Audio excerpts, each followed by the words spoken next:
hear me?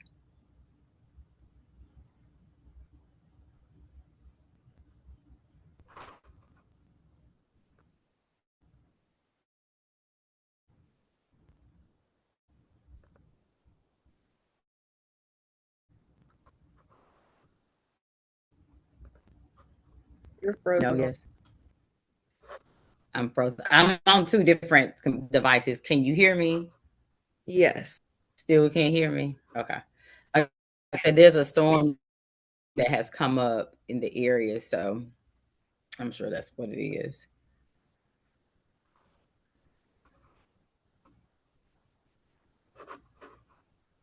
Yeah. Maya, can you hear me? Okay. All right. So we'll move forward. Good evening to everyone. Place your name and campus in the chat again. As always, make sure when you're logging into this Zoom or anyone's Zoom, you do want to make sure that you're placing your name, your campus in the chat. Now, we'll talk about it when you log in for exam reviews, and you will also put your professor's name. But just regular class attendance, log in with your name and your campus. Your name and your campus. You do want to check your screen name because sometimes when we're logging in on different devices, it'll have these different names, or sometimes it may even have a device name rather than our official name up there. So make sure that you're checking that to ensure that it matches however you're listed on the roster. If you are undergoing a name change, first or last, and it has not officially changed yet, make sure that you list your name how it is listed on the roster. That's very important because once we turn in the attendance for tonight and for every Out. class session, they do check it to see if in fact that you're here. Even though we mark you present, they still go through like the recordings and everything and look just to make sure. And how do we know? How do they know that's you? Because you corrected your name on the screen. Of course, when we do exams, we'll ask for that identification, your name tag. But make sure your name, first and last name, is correct on the screen. Now, how I would change it is I look at my square and there are three little dots or three ellipses, and you click them and a menu pops out. And rename is one of the options that you can have. And that's how you change your name if you need to do that. So, good evening to everyone. Hopefully, you all are doing well. It sounds like the storm is going to kind of pass over. I hear it dying down in the background. So, hopefully, it's okay for us to move on. But if I lose you again, you just stay right there. I'll try to log back in on a different device or either move from where I am. I think it's okay for me to be on here, but if something happens, you all dial 911, call somebody, tell them get some help. But that still storm just popped. We've been having that weather here because it's been so warm. So welcome to week 1 for leadership. I am Dr. Ford. And so let's get started. Officially get started. Pull our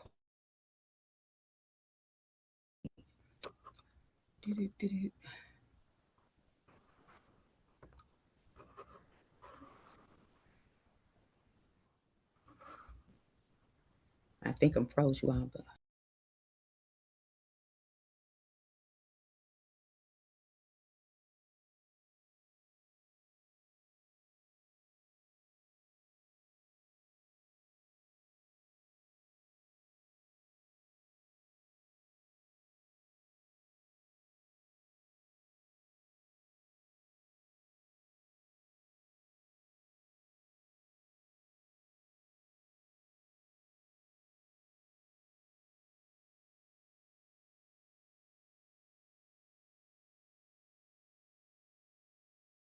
PowerPoint is opening up. Just a few more seconds. You keep going in and out for me. Exactly. Remember, I just said it's a storm in the Oh, so area, it's so for everybody. Okay. yeah. So just stay I was like, there. it's me. No, Mm. no, no. And it's two of me on the screen too, so don't get that mixed up there too. I'm on the screen twice, so trying to log in to see if that will help. But there's a storm, so yes, I'm going in and out. If I lose you, if it drops, you just stay right there. The Zoom will document that you are there.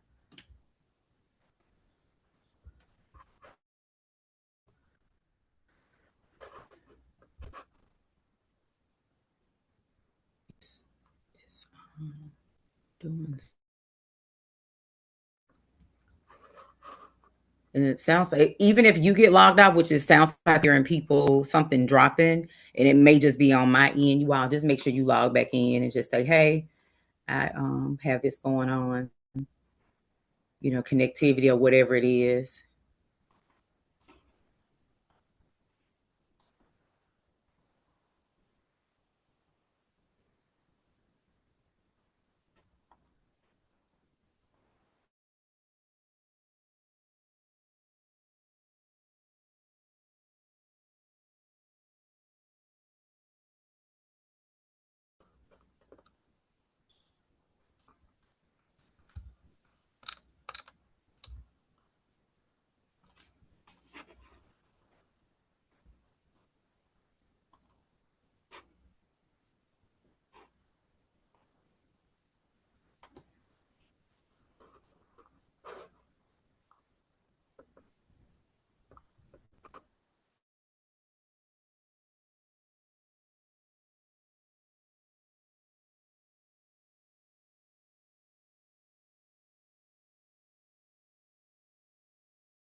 Hello, are you still there?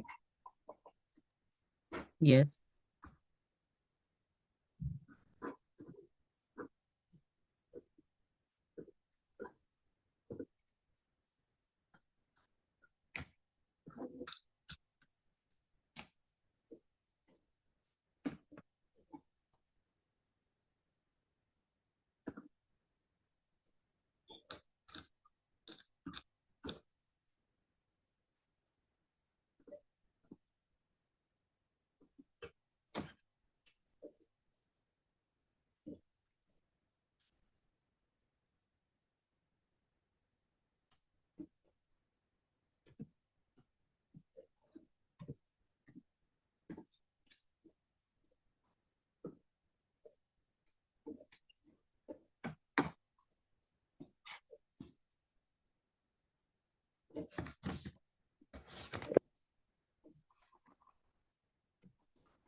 I'm moving very slow, you all. It is rumbling and tumbling out there. I'm not sure you all can hear it, but let's go ahead and try to get some of this covered here.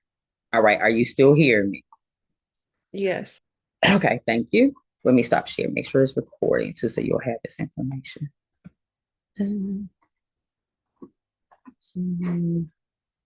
Yes, we're recording.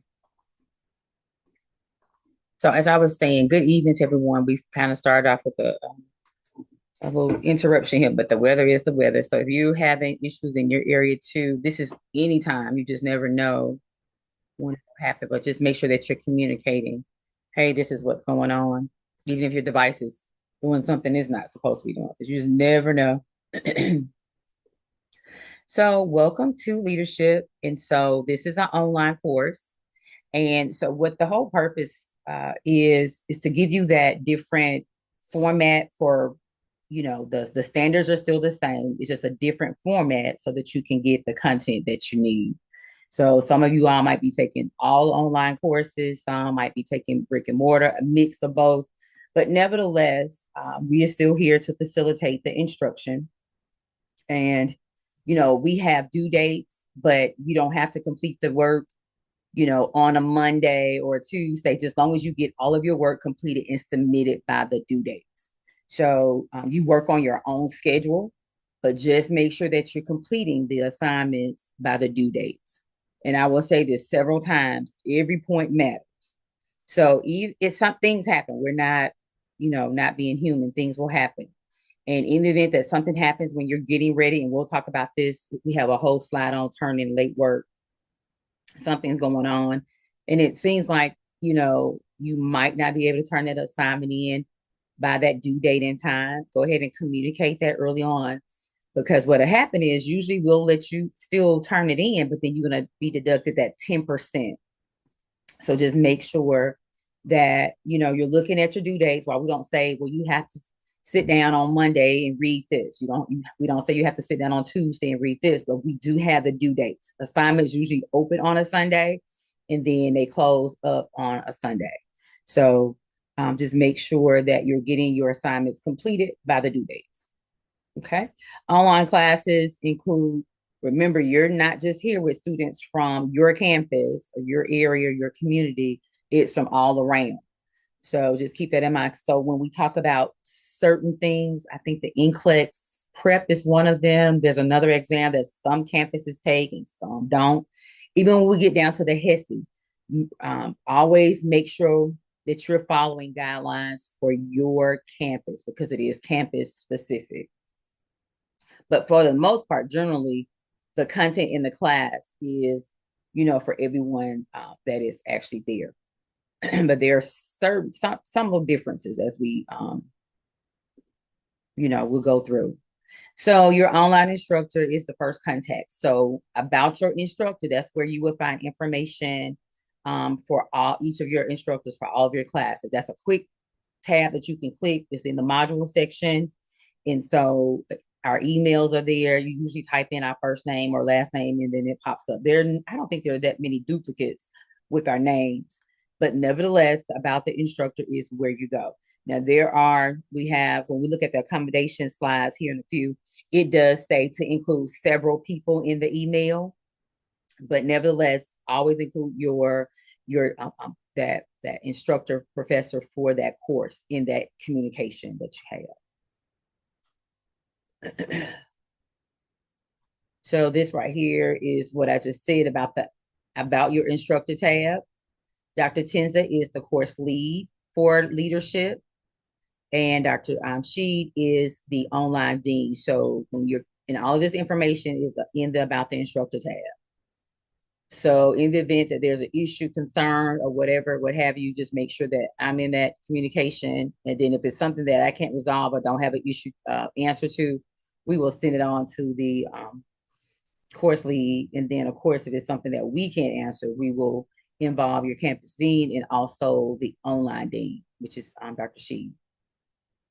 So communication etiquette, remember, we're professionals. We want to, state your thoughts and be courteous, be respectful of each other. We tend not to make jokes because sometimes they can be taken the wrong way. We tend not to use slang because those things, they mean different things on different days of the week. From just listening at the teenagers and everything. It's like, what does that mean? Okay, I thought yesterday it meant this. So we just kind of stick to and talk about and discuss whatever the topics and concepts are.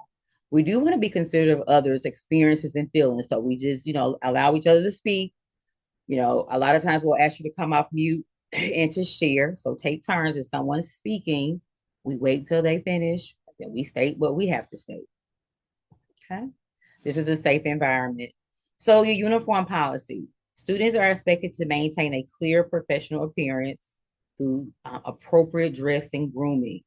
So you shouldn't be in pajamas, see-through clothing, or revealing clothing. Remember, we're recording all of these sessions, you all.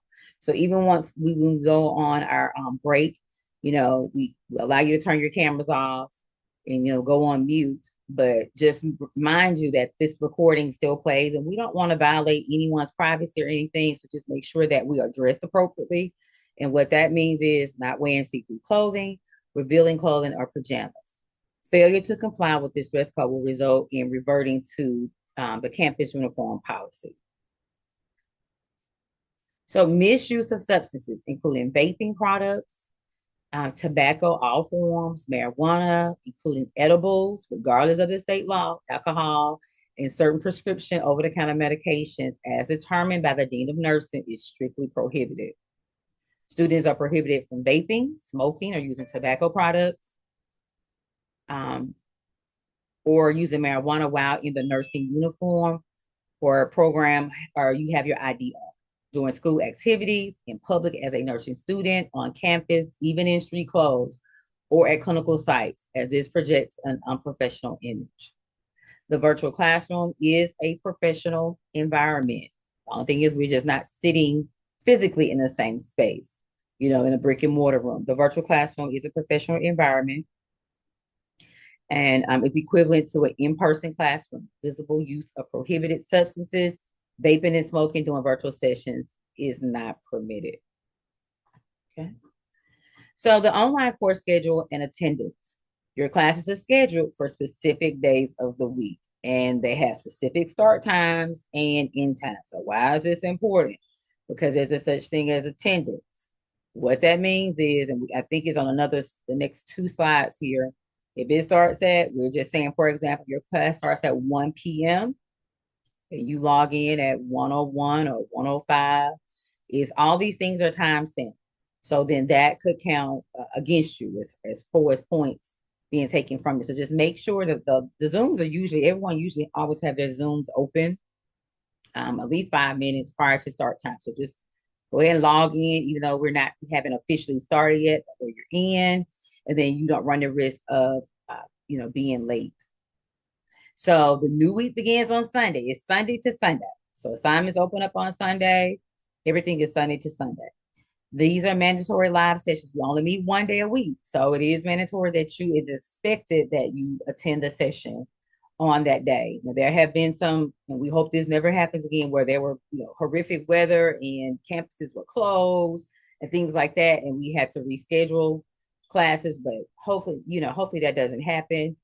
And so we just, whatever date and time, make sure that you're in the correct course. I don't think we had this course to merge with another course. So you do want to make sure that you are looking at your schedule, because there are several sessions of the same course. So just make sure that you're in the correct course, because if you're not, it's not going to count, because you're not in the correct the correct course. It says your class is scheduled on a specific day. So make sure you're logged into the correct course. And I will say this, and I'll say this again. If for any of your classes, if you switch sessions, for example, if you were in geriatrics, or if you were in leadership and you were in section 1, then you switch to section 5 or vice versa, make sure, put a note, write your little self a note to check. ExamSoft isn't open yet, but once ExamSoft opens up, for the most part, it rolls over seamlessly. The changes, if you switch from one section to the other, it rolls over like it's supposed to. But every now and then, it does not. So when we send out the information about the practice exams, make sure that you're doing those practice exams, because you can catch it whether or not your ExamSoft rolled over and it has you listed in the correct course. Because if you're not, you will not be able to take that exam, because it will not show you in the course. So the code that we'll give for the exam, it won't work for your exam because it does not have you enrolled in that course. So course activities include discussion questions. We do have one group project, which we will, usually classes would have been merged, schedule changes would have been addressed. So at the beginning of next week, we will let you know what those topics are and what group you are actually in. Now, 10 weeks, week 10 is when the projects are actually presented, and that's when they're actually due. It's a PowerPoint presentation. Seems like a way off, but after we take that first exam, you are by third week, things kind of just start rolling and they kind of start piling up. So just make sure that you are looking at your schedules, checking things off, and making sure that you are rearranging, deleting, putting things on pause as you need to, because you want to have that nice balance. So discussion board requires an initial post. This is in all classes. The initial post by Wednesday, and then the 2 peer responses midnight by that Sunday. Due dates according to the syllabus week. So we work on weeks. We have 12 weeks, week 1, 2, and so forth. So just make sure you look at that. And then we don't do sim charts in this class, but you may have them in some of your other courses. But nevertheless, they're doing this Sunday. Okay, we talked about that. Okay, so attendance will be only recorded during your assigned live session. So make sure that you're assigned in your correct session. Even if it's not this course, if you switch a session for another course, just make sure that you're signed in for the correct one. Attendance is taken by the instructor during the live session. When you log in, make sure that you're typing your name and campus in the chat. Check your screen name. Make sure that it matches. So to be counted as present, you want to sign in with your full name, how it appears on the roster. If you have not gone through the official name change, write it how it appears on the roster, because it's gonna, if you do not, it's going to appear that someone else is in the course and not you. So just make sure you do that.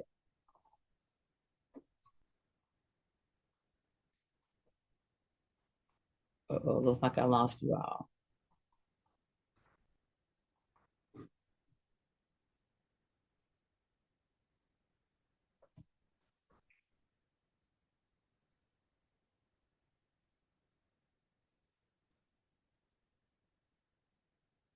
So attendance will only be recorded during your assigned live sessions. You probably don't see anything on the screen, but I'm going to still keep talking. This orientation PowerPoint will be shared with you. It's the weather. Attendance will be only recorded during your assigned live sessions. Attendance is taken by the instructor during this live session.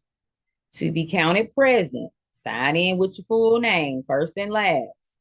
Be on camera the entire time, unless we are on break, and we'll let you know when that is. In the event that you have to step away from the camera and we are not on break, put a message in the chat, find my name, send a message to me. Don't send it out to everyone. For example, if you have to use your restroom or something's come up, where you're at, and, something that you need to take care of, an issue. And I'm just saying the word issue. So restroom, you got to go get a drink of water, whatever it is. Take the time to put a message in the chat to myself to tell me what's going on. And then, take care of whatever, and then return to the camera. So your camera cannot be on and then pointed towards the ceiling for the entire time that you're in class. That means that you're not there. Okay. Anyone at work, if you're lying in bed, these are prohibited, you all. If you're at work, lying in bed, or driving, please don't do those things. If you're just running late, if you don't feel well, just go ahead and send the communication that you're needing to call off, and just get your proper documentation so that you're covered. So, and it's a safety issue. Anyone not coming on camera, usually I'll send a message, and usually we don't have this as an issue. But if you're not on camera, I'll say, hey, we need to see you on camera. Put it in the chat. I'm not saying it out loud. And then after there's no response, then you'll have to be removed from the session.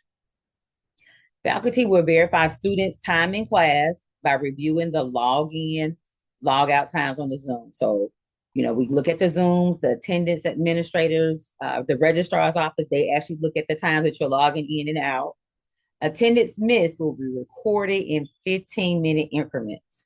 So if you're 1 to 5 minutes late, that equals a whole 15 minutes. Wow, that's a lot of time. A lot of time. So just make sure that, like I say, usually Zooms are open at least 5 minutes prior to. Just go ahead and log in. And then that way you're there. Anyone without posting attendance 14 days in a row, that means 2 sessions. If you miss 2 sessions, because we only meet 1 day a week. So 1 day counts as a whole 7 days. So if someone misses 2 days, then they're dropped without notification. There is no makeup for missed attendance. Attendance is taken daily in class by the instructor and turned over to the registrars or the administrator's office before the end of the class day. So tonight I'll upload everything to them. Early departures, tardies, and class cuts will be recorded in those quarter-hour increments, a period of less than 15 minutes. So even though you're 5 minutes late, the least amount of time that you'll be counted or docked for is 15 minutes. And this all comes from your handbook. Attendance records are maintained by the registrar as part of the student's permanent academic record. And then we'll talk about this too. It adds up, you all. So students with chronic absenteeism in excess of 20%. So while, week 1, week 2, you were 5 minutes late. Week 2, you were 5 minutes late. That equals 30 minutes. Over time, that can build up. So in an excess of 20% of the scheduled hours for a course may receive a failing or reduced grade for that course. It can change your entire grade for that course. Let's see. Okay.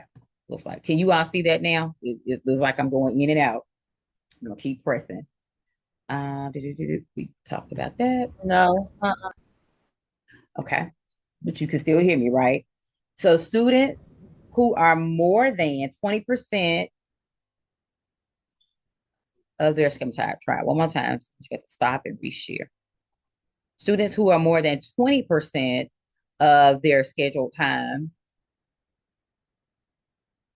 may We can receive see a that. full letter grade deduction. So what that means is that 5 minutes late, that 10 minutes late, that 30 minutes late, over time it builds up. And regardless of what your grade is, a student can receive a failing grade or their grade can be reduced, an entire letter grade. You may have an A, it can be reduced just based on this attendance. So again, Zooms are usually open at least 5 minutes prior to log in, get yourself situated.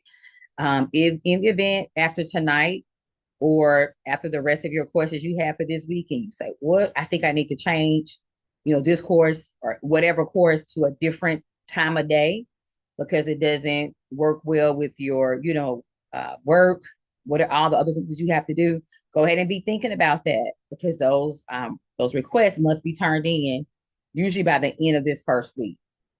So go ahead and step back, look at your entire schedule if a different day or time for any of your classes will work best for you because what happens is over time that few minutes being late adds up to 20% and it can equal a full letter grade deduction. We don't you don't want that, and this is all in the handbook. So at 5% and at 10% you will receive an email, the online dean will speak to you. Now all of these things might not happen, but nevertheless, that the attendance administrators, they are keeping up with this time log. So you may not receive all these notifications, the email and the phone calls and things like that, but nevertheless, that time is adding up. So you do want to keep up with it. In the event that you are having to miss for any reason, go ahead and get whatever documentation that you need. Flat tire, take a picture of the tire, with the receipt for the tire that you had to purchase, or the A, whatever, the roadside assistance. Keep up with those things so that you have that documentation, supportive data as to why you're late or you're not in class, because you just never know, things that happen. So academic integrity. Slide this little thing down so you can see it. So academic integrity, all incidences of academic integrity, dishonesty, and violation of academic integrity will be disciplined. Such acts, everything just can't be listed here, but these are some. Cheating of any type to include the use of AI or smart glasses, smart watches, necklaces, all those things. So when we call for exam time, ask you to remove all those things. When you go in for your HESIs, just take those things off, leave them in a secure place. Just leave them off. Plagiarism, submission of the work of another person for credit or failure to properly cite references for any work which is not original to the student. Copying of work of others, allow another student to copy work from you. Unauthorized use of notes and materials in exams. We call for the 360 view. Make sure you don't have things there to reference. You're supposed to have your dry erase board. You can have your sheet protector or some type of clear thing to write on, no paper. Just make sure you don't have any notes or anything there to assist you. Forging, altering assignments, going copying and pasting someone's entire assignment, their name and all of that stuff still on there. Unpermitted collaboration, giving or receiving aid on a take-home exam or other academic assignment when a reasonable person should have known that such aid was not permitted. Okay, allowing others to copy or use your work that is not their own. Providing answers for graded assignments to others. Everything is not listed here, you all, but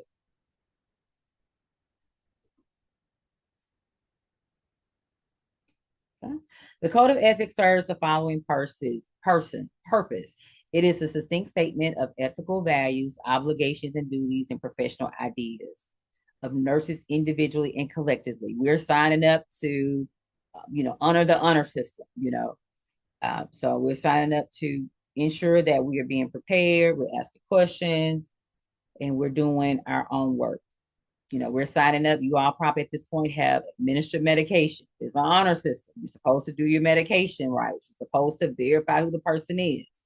All those things are supposed to be done. So this is right here talking about sites that promote cheating. All of them are not listed here, you all. Use of these sites do not promote honor, ethics, or integrity. And this is real. There's someone or something that sits out there and watches all of our clicks. So let me make sure I read this entire slide. These sites are being monitored by the education affiliates, curriculum, and IT team. Being found on these sites will place you at a heightened monitoring of your work for academic integrity violations. Don't even look on there to see what people are looking at you. Don't click it. Referencing these sites, for sure, don't be referencing or submitting work found on these sites will result in a 0 for the assignment. This may be enough to cause a course failure. A second incident involving these sites will result in course failure. Utilizing these sites, posting and downloading will put you at risk of being dismissed from the program. Your campus and your upper administration will be involved. These are some sites, but they're not all here. So just stick to what's in your course shell. Just click on those sites and things that are there. This is real, you all. Someone sits out there and they watch this. Now they're going to call you when they see you click on it or go inside of it, not right then, but they're going to watch and see what you're doing. So it's in your handbook. They're letting you know what they're doing. So AI tools, ChatGPT can support your learning by assisting with your brainstorming ideas. We're talking about a concept and you like, okay, I need other ways or I need some examples that can assist with your brainstorming ideas or either clarifying complex concepts. It can provide study aids or practice questions. So limitations to AI. AI should not be used as a sole source for your written work. Okay, because remember, it lacks the critical thinking that you have, that clinical judgment that you've been gaining along the way. And then it may end up producing some inaccurate or incomplete information. So just make sure that you're going through, do your required readings, drawing back on your prior knowledge, and relying on you to turn in that final product. Okay, ensuring originality in your work. All written assignments will be submitted for review by the instructor to ensure. So you do have to submit your assignments to the plagiarism checker. Now, that group assignment that you all will do in week 10, everyone submits the same assignment. I will say this again. And then it will pick up. The first person that submits it will more than likely get the green light. The second and third and the next person that submits is going to get the red light. But we know that you all are work. It's a group project and everyone is going to turn in the exact same assignment. So that originality, that plagiarism checker, that thing is real. It's a huge database. It's gigantic. It has everybody's stuff in it. So, but that you have to just run everything through there. The expectations are, use AI as a supportive tool, not to replace your own work. Cite any AI generated ideas or content appropriately. Demonstrate your clinical reasoning and unique perspective. Okay. Consequences, misuse of AI may result in academic penalties. Artificial intelligence or AI may only be used as an approved by the instructors on selected assignments. Students must disclose all AI use and must submit their original work with the AI enhancements when the assignment is submitted for grading. So if you're using it, you submit your original, what AI generated for you, you have to submit all of that. Students may not submit only AI generated assignments. You cannot just submit the AI part. The goal is for you to learn and show your own thinking. AI can be a helper or, on certain assignments, but it shouldn't be doing the work for you. And you can do it. You can do your work. Okay, so if you're repeating this course, okay, so demonstrate new learning each term. You cannot turn in the same assignment. You have to use that feedback that we gave that you received and you want to rethink the whole project, the whatever it is, the assignment that you're turning in. So we have that on another slide here. Okay. So notify us if you're repeating the any subject, and this is for all of them. We want to talk about your previous work, the expectations and the questions. You do want to communicate early on. This course doesn't have a paper, but you do have that PowerPoint that you have to submit. So even if you're responding to discussion questions, make sure that you're looking at the latest information. Let your previous work be your starting point. You can reference it, look at it, and see how can you rework it. Are you still thinking the same thing? What is the latest information regarding the assignment? Okay. And when you turn in that assignment, so if you're repeating a course and you turn in an assignment, when the plagiarism checker checks it, it should have a score of no higher than 20%. If it's more than 20%, then you have to rework it. Do not submit the same assignment. So what can happen? What can we do so that you don't submit the exact same thing? Like I just said, include updated evidence. Look at some more sources, the latest. Look at your feedback that you received from the assignment. And then, just think it through again and then just rewrite it and rework it. Okay. I'm on two devices here, y'all, so that's why I'm looking away here, just making sure I'm keeping up just in case. Okay, so acceptable versus unacceptable revisions.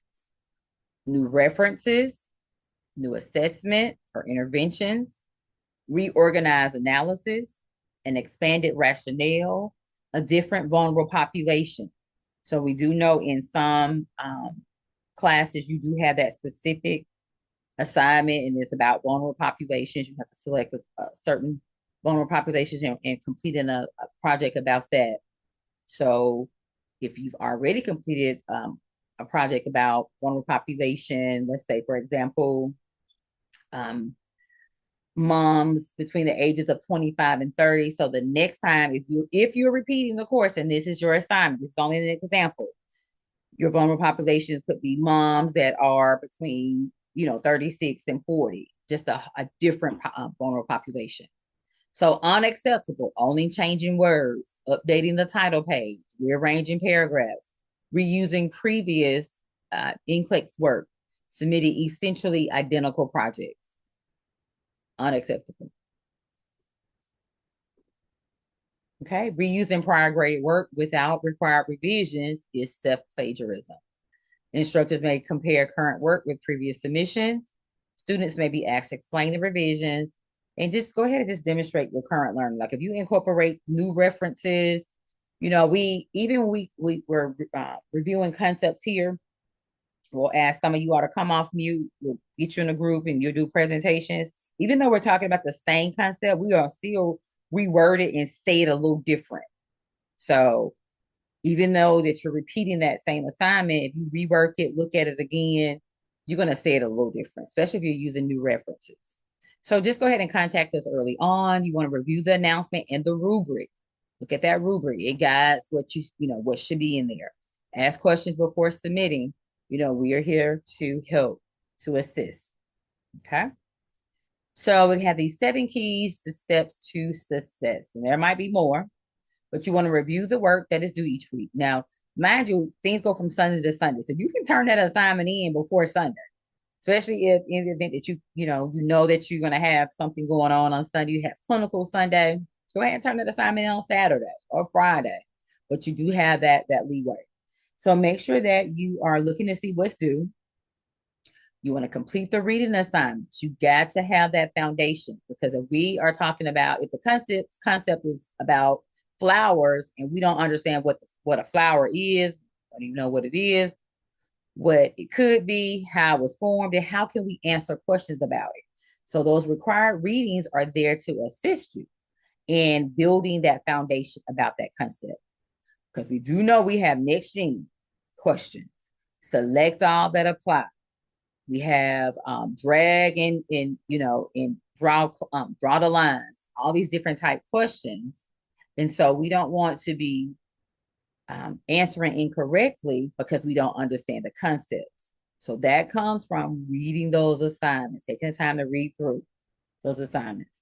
Even if you have to chunk them up, read, a couple of paragraphs and come back later on and read the next. But that's how you gain your understanding of the concepts. And you need that in order to answer the questions about the concept. You want to complete the interactive lessons each week. You want to attend live sessions weekly to get a better understanding of the concepts. This is mandatory. We only meet one day a week. One absence equals 7 days. Carefully read the directions and the rubrics to all assignments before starting them. So that helps you to gain an understanding. What's required of me to complete this assignment? Let me just get some understanding of what I'm supposed to be doing anyways. So look at that rubric. And I also like to add in, before you submit the assignment, pull up your product, your final product, and grade yourself. Look at that rubric. If bullet point 1 says you need a paragraph about flowers and apples, look at your assignment. Do you have a paragraph about flowers and apples? If you do not have those things, don't turn that in. Go ahead and rework it, because every point matters. You want to turn in your best work. You want to complete all assignments, papers. We don't have a paper in this course. SIM chart, we don't do SIM charts, case studies, NCLEX questions, discussion boards. Completing these when assigned helps to solidify the concepts being taught. So it helps you to understand, well, hey, I need some more explanation. I need to discuss this further because I really don't understand what this concept is. And or you might say, oh, I understood the assignment was easy because I understood the concepts. I was able to just work it through. So you want to study and you want to complete your quizzes. So we do have adaptive quizzes in this course. And the adaptive quizzes, we have a slide on that. The adaptive quizzes, you take them on your own and they build it based on your responses. But we'll talk about that. We have a slide. So you want to log into Canvas 4 to 5 times a week just to stay connected and engaged. Now, I think it's a way that you can have it connected where once we post something, you get that alert. But nevertheless, just log in just to make sure you're not missing anything. We generally try to log in at the beginning of the week, but you never know, things will pop up and we have to, communicate. So the core shell is how we communicate. If you do not have access to I know you all are at the end of the program, but there's sometimes, it doesn't happen often, students do not have access to their Outlook. You need your Canvas as well as your Outlook. So if you do not have either of those, go ahead and submit a help desk ticket so you can gain access to Outlook because you're missing communications. So you want to review the course announcements, submit all assignments when they are due. Of course, at the end of the week, review the assignments for the next week just to see what's expected. So you can go ahead and be looking and say, okay, well, I need to do this, or I need to, look up this many references so that you can complete it within that Sunday to Sunday deadline. Okay. You do want to stay connected, be in regular communication. Even in this, while we're in class, if something happens, like at the beginning of the class, a storm, and it's still going, but it's dying down now. It's not, I don't hear it as much. I was letting you all know, hey, I'm having some issues, connectivity issues. You all stay right there. If you have to step away from go use your restroom or something's going on, communicate. We want to have the reliable internet connection, computer and laptop. We can have that second device on hand. Sometimes even with that, depends on what's going on in the atmosphere, they just don't work. But nevertheless, send that communication. You do want to maintain a schedule for completing your schoolwork. You don't want to get behind or disorganized, especially because you all are taking at least 2 courses. So make sure that you're looking at things and giving enough time for yourself to complete those tasks. For the most part, a lot of you all have clinicals, you have this course, another course, and some other things. So just make sure you're looking at that schedule, rearranging. It doesn't seem that significant, but it does once all those things start coming down and being due, especially if you're taking, this is another thing we ran into. It's not happening as much. And these things that I'm saying, these are things that have happened over the past couple of years. I believe it's exam 1 is when several exams are given in the same week. So if you're taking more than one class, exam 1 and that last exam, they usually fall in that same week. And for some of you, I was going to fall on the same day. So just make sure that you're looking at your schedules, and we'll talk about, if you so desire to have that exam proctored on campus, you got to look and see what's going to work for you. because you do want to do your best. You're almost there. You do want to identify a quiet place free from distractions to complete your work. If you need that quiet place with your music, that space with all your highlighters and everything, so just make sure that you find that space. You do want to read all assignments, the directions before starting, because you don't want to get down, complete an assignment, and it says you need a paragraph about flowers and tomatoes, and then you've completed it and you only have a paragraph about tomatoes. So just make sure, because then you're gonna run out of time, then you'll have to turn it in, and it's gonna be incomplete, and then it's gonna be frustration. So just make sure you read through it before. So review each of the keys to success. These are important. Day one of the term, you've already logged in. Open your courses, look around, and then look at your syllabus. Print it, download it, whatever works best for you. And then make sure that you have your correct book. So there are some, this that hasn't happened often. There have been some times where the book has not been there for some students. It's just something that it rarely happens. But just make sure that you're going there and making sure that the resources are there. Sure path. That's another thing. We're going to talk about that too. We have a couple more slides. Make sure that you have access to all of those things. So you do want to come to class prepared to discuss the concepts. We have chat. We utilize the chat. Type your answer in, because we have this professionalism thing, and it wants to see that you're involved in class. We ask you to come off mute, and they put you in small groups to talk to and do a presentation to us, a short presentation to answer a question. So, but how are we going to do that if we are not prepared and we don't know what the concepts are for that day? You do want to attend additional review sessions that are offered. We should have that posted by the end of the week with the review sessions for the exam. And so while you can't attend all of them, just commit to at least reviewing your classroom recordings, and we usually provide the links to the reviews. So make sure that you go back over that content. While we're all talking about the same thing, just that repetitive of it will help you to just remember the concepts. And then also it helps you to identify and ask questions about those things that you have questions about. We do want to meet with you. If you have difficulty understanding the concept, we do have office hours. If those do not work for you, send an email. Include dates and times in your time zone, because we're all in different time zones. So just to make sure that we're talking about the correct time when we're discussing meeting. And then meeting doesn't have to be over Zoom. It can be over the phone, but nevertheless, send that communication so that we can square away time to actually meet and talk. Scheduling tutoring sessions when needed. We're here to assist you. If you're having technical difficulties, go ahead and send that help desk ticket. And they're pretty good about resolving whatever issue it is. You just never know. You could have been here all along for the last couple of terms and had not had a problem. And then something happens with your exam solve. Something happened with your Canvas. But go ahead and send that help desk ticket. They're the ones that's going to resolve it. Like I said, they're pretty good about going ahead and doing that as well. Okay, so review sessions are not mandatory, but they are highly encouraged. It gives you the opportunity to ask those specific questions, to hear the same content in different ways or explained differently. Sessions held outside of class time, so we mix it up. We have some in the day, we have some in the evening, we have some on weekends. Like I say, they're not mandatory, but they're highly encouraged. At a minimum, make sure that you're going back and listening to those recordings. You're encouraged to attend the review sessions of other instructors to hear the same thing in a different way. Attendance is taken at the review sessions. So when you log in, put your name and campus in the chat, and it will also actually put your professor's name in there as well. So we can make note that you were actually there. Okay. So other learning activities.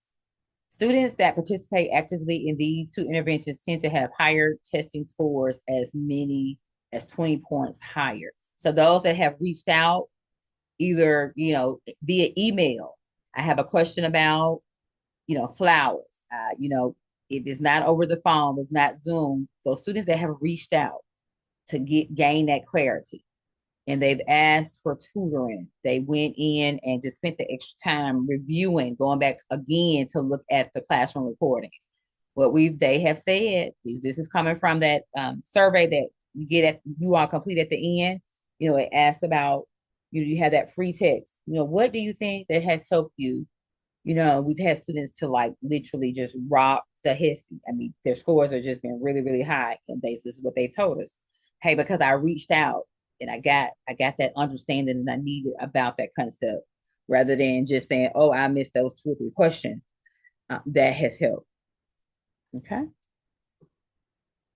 So, okay, grading components. We have a few more minutes before we take our first break. So, grading is structured to ensure fairness and academic integrity.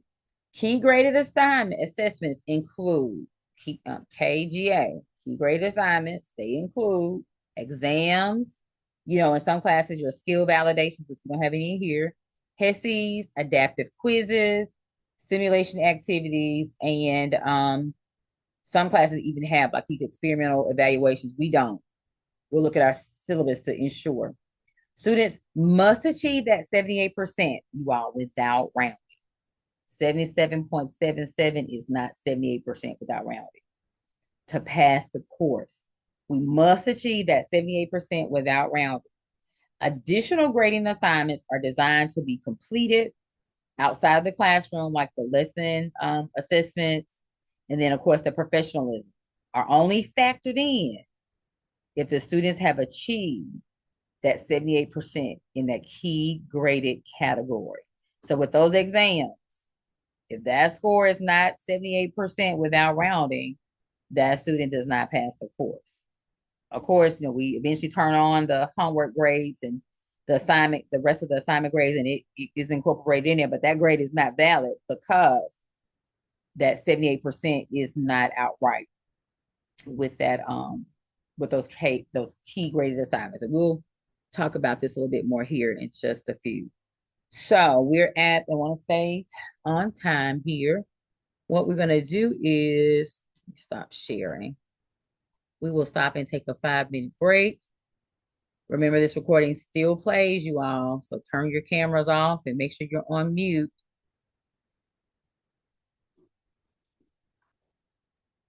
And we'll see you in 5. So it is what, 9:05 your time? I mean 9 o'clock your time. So return at 9:05.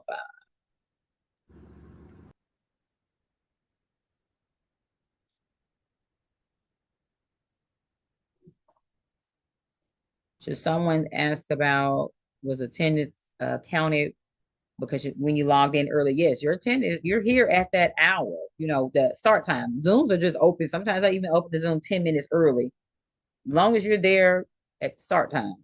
And we open them early so that you can get in. Okay, slides are not open. We'll check those. I'll put that on my to-do list to go back and look at.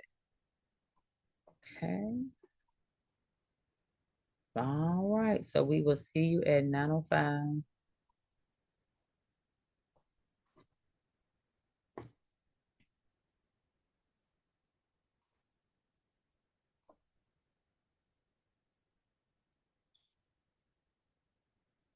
Yeah, I think something's going on.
Okay. So we have so 80% of your that hundred, just say for example, there's 100%. 80% of that 100% comes from your unit exam and your specialty exam, which is the HSE, your 3 unit exam. So the bulk of your grade comes from those exams. And you see that 20% that HSE counts as. So that's a huge percent. So it is just as important to prepare and remember and start reviewing your content. Even though we take that unit exam, kind of want to push that content to the side. No, you want to keep on reviewing until you sit and take that HESI, because that 20% for that HESI is still a huge number. So can a student pass unit exams and have a HESI score and end up not passing the course? Yes. So I want to bring this to your attention. So every point matters. So even after we take exam one, still look back at that content, because you know you're going to see it again. In class, you're going to see it on HESI, because we don't want it to be that you mastered all your 3 exams and then we took the HESI and that score ended up in causing you to fall below that 78%. So can someone fail on HESI, a HESI score? Yes, they can. Can someone fail the next part, this 20%? That consists of homework, the adaptive quizzes, the group project, professionalism. Can someone have at least a 78% without rounding for the key graded assignments? And then once we turn on homework, that score falls below 78%. Can someone fail a course based on homework? Yes, they can. Every point matters, you all. Don't take anything lightly. You want all your points. Just do your best. If you have questions, reach out early. So we do have week 1 through 5. The homework scores are off. So the only score that you're going to see is whatever that average is for those key graded assignments.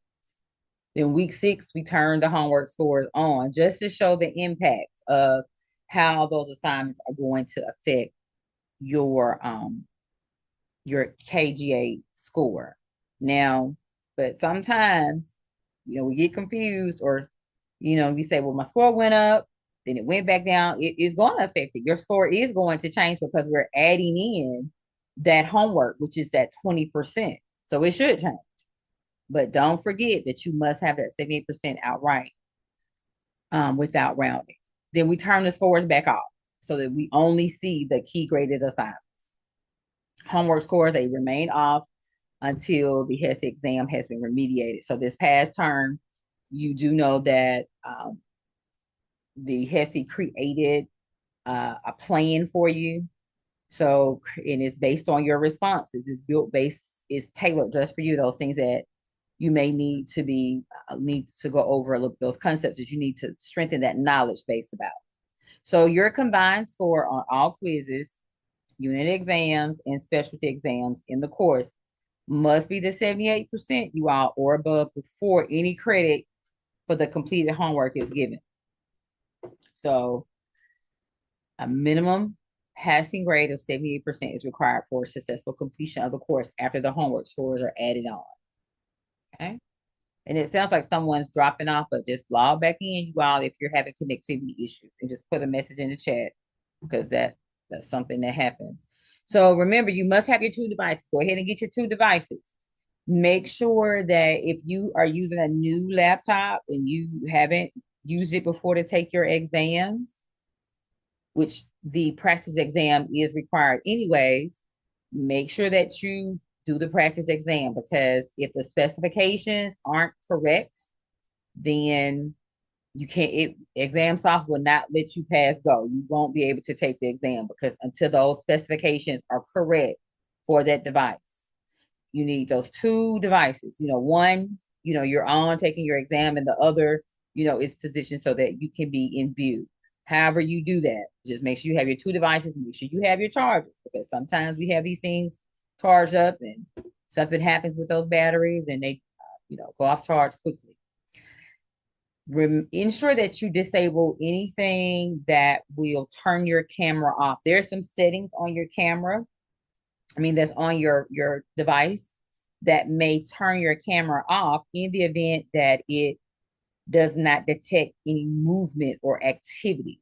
So you want to make sure that you disable that because you don't want that camera to go off during the exam. In the event that it does, you will receive that 0. No excuses will be accepted. So make sure you disable all those fancy things so that it does not mess up that. All right, so unit exams. Exams will be scheduled and given through ExamSoft. You will log in on your one device, and the other one you're logged in on. This hasn't changed, you all. Like you're being proctored on the exam, so we have to be able to see you, and you're usually taking your exam on another device. You do want to read the exam description carefully so you know the requirements. Begin the exam, after we give the code, and you can log in. When you are finished, you want to click Save and Upload. Once you submit your exam, you all, there's a small delay from whence the exam actually uploads.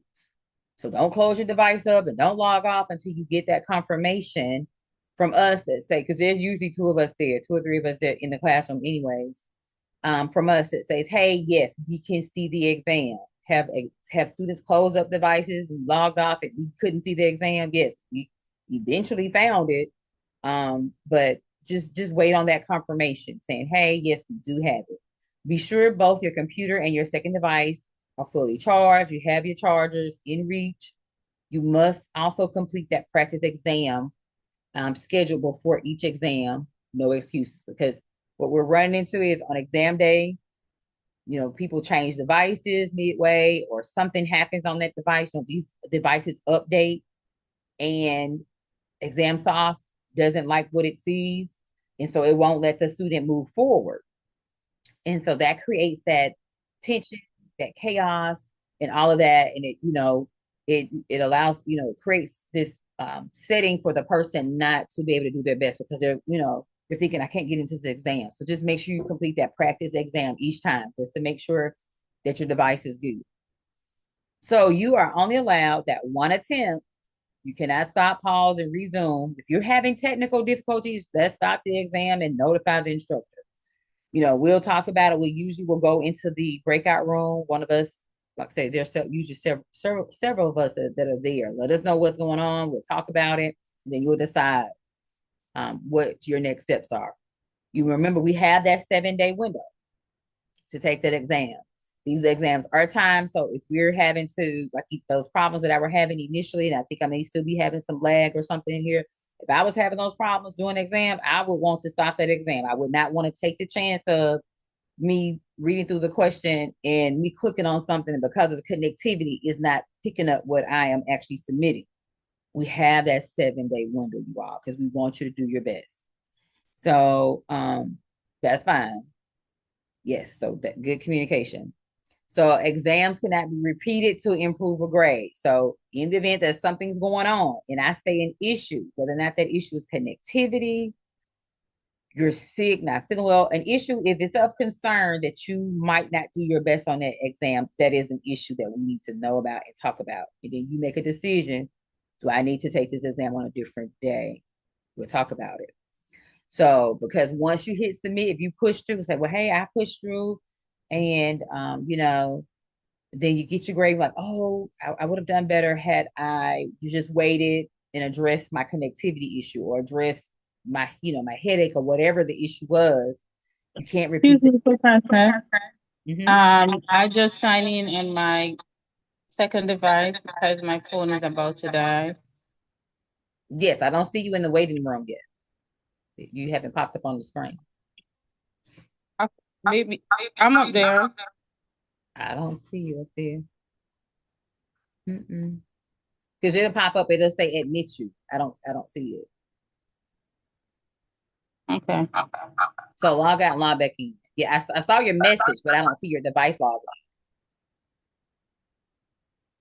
So if there's something going on, if you anticipate any issues that may affect your exam performance, I'm gonna stop sharing, and that may affect your exam, whatever that issue is, emotional, physical, whatever. I can't name it, but if it's an issue that might not allow you to do your best, we need to talk about it because we do have that 7-day window. I'd rather you, whatever resolve, and we take the exam on another day. Now, if whatever decision you make, if you want to say, if you say, hey, I want to go ahead, we will support you in that. I don't see it just yet. Okay, so we'll keep going here. I'm up there on my iPad now, and it's senior. Let's see, people. Let me go to the people. Uh-oh. Because I'm on my laptop, my iPad now. I'm off my phone.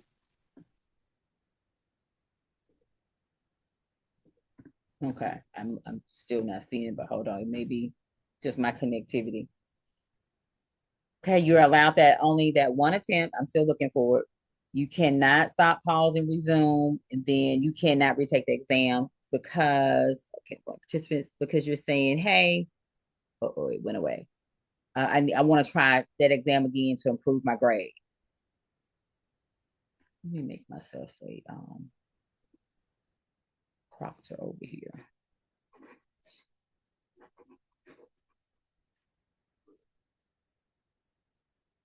Anyone with accommodations, you all, accommodations. Even if you think you need, let's talk about two things. If you already have accommodations at the beginning of every term, make sure that you submit the request. And we have a PowerPoint that I shared already in the announcement section. We'll get to that too. But if you have accommodations,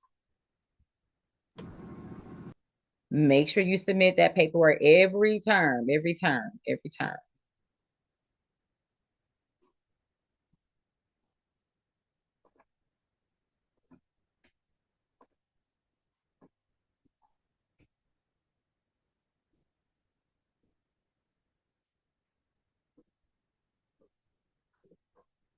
I'm looking again. And I don't see your second device. Are you still there as in your second device?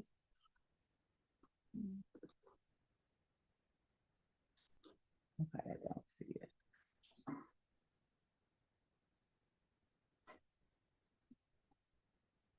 If you have accommodations, please submit the information every term. The letter that shows that you have been approved. So submit that, and it shows what those accommodations actually are. You want to go ahead and get those in. As a matter of fact, there's an email there in the announcement section that tells you who all needs to receive that, because what they need to do is make sure that they go in and put whatever those accommodations are on the exams and the quizzes. So you want to turn that in every term. In the event that you don't have accommodations, but you think that you might need them to do your best, in the PowerPoint that's I think it's 3 slides in the course shell, we'll look at that too. It tells you what you need to do, what that process looks like, the application, what documentation is actually needed. So if it's going to allow you to do your best, you don't have accommodations, look at that PowerPoint and start the process. And if you already have them, make sure you submit that to us. And I have the emails and everything there so that we can go in and make sure everything is there so that you can do your best. Exams are held during your scheduled class times, exceptions only with written approval by the faculty and copied by the National Online Dean. Not taking an exam during scheduled class time will result in an absence. Lecture time is not able to be made up. So exams can be proctored with a faculty member on campus, with an approved faculty member. So your dean, your campus dean has to approve whomever that is. And also they have to make sure the 72-hour notices, they have to make sure that the campus is open, the room is open, that is available, because you don't want to take that exam and you're not in a space that's going to allow you to do your best. So in the event you already have the weeks that when your exams are, whether or not this class or your other class, be looking ahead, be thinking about, and some of you all have classes on campus, it might be best if you stay and take an exam, because we do have that leeway. You have that little break time and you can make it home. Everyone's situation is different, but I want you to step back and look at what's going to allow you to do your best. In the event that you say, hey, I think I need this exam 1 and 2 proctored on campus, find that approved campus person faculty member. I don't know who that is. Your campus dean will know who that is. So create that email with that person in the email, your campus dean. Okay, there we go. I see you. Okay, now you popped it. Okay. Create that email with everyone in there, and then you should have a date and time, and then you should know where you're going to be going inside that building. Like you say, sometimes campuses is like, oh, nothing's happening, but that very day and time that you and that faculty member have decided to have, have that exam proctored, it might be, something already scheduled for that room. So you do want to give that notice because we do want to be able to have that exam proctored. So you think it through and decide what you need to do. Now this class is late. So what happens usually is if you have an exam proctored on campus, that faculty person more than likely is not going to be there this time of night. Usually they'll say, hey, I will proctor the exam, but it needs to be, we'll just say July 7th at 4 p.m. You and that faculty member will come to that understanding. You will communicate that in the email, and we'll have that exam and everything set up for you. And the faculty member will have the information so that they can proctor that exam. So, because I said, even with your HESIs, you all, week 11 are all HESIs. HESIs are generally not given this time of night. So put a note, a star, or some type of marks so that when we get closer to that week, you can know, you could be thinking about what your week is going to look like because HESIs are campus specific. You have been in this class all term on Tuesday nights. Your HESI for this class might be on a Friday morning. So make notes so that you can find out early where you need to be because your schedule that week more than likely is going to look a little different. Okay. So unit exams, they're proctored. Either you're in class during that time, or if you have that on-campus proctor, it must be a faculty-approved person. You must know the date and time, and all that's communicated via email. So you must be on camera the entire time. You will need your ID. Go ahead and get your IDs. Instructor will verify you completed the scheduled practice exam during the check-in process. You must show your completed testing environment. That includes, we'll call for you to do your 360 view. Includes the desktops, the walls, and we'll call this out when we're asking you to do it for the recording. All sides of the computers, the chair, the floor in the testing area. Really, we got to look at the floor. Yes, these things are there. You're going to have to show up for the recording. Must show your ears if covered. Must show your glasses. No smart glasses allowed. Must have an erasable whiteboard or some type of that screen protector. That screen protector is similar to like a Ziploc bag. You can write on those things and erase them, but no paper is allowed. No personal calculator is needed. There's a calculator inside of exam soft.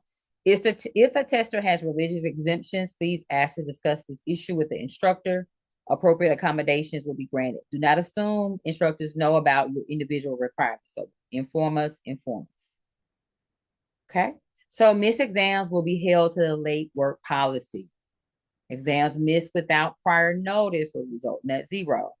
Exam missed for personal reasons will result in that late penalty with notification. So if you notify us, hey, have this going on, you can still take that exam. You have that 7-day window, but then there's a 10% deduction. Make sure you complete and keep all documentation, flat tire, whatever it is, keep it. Just keep all your documentation.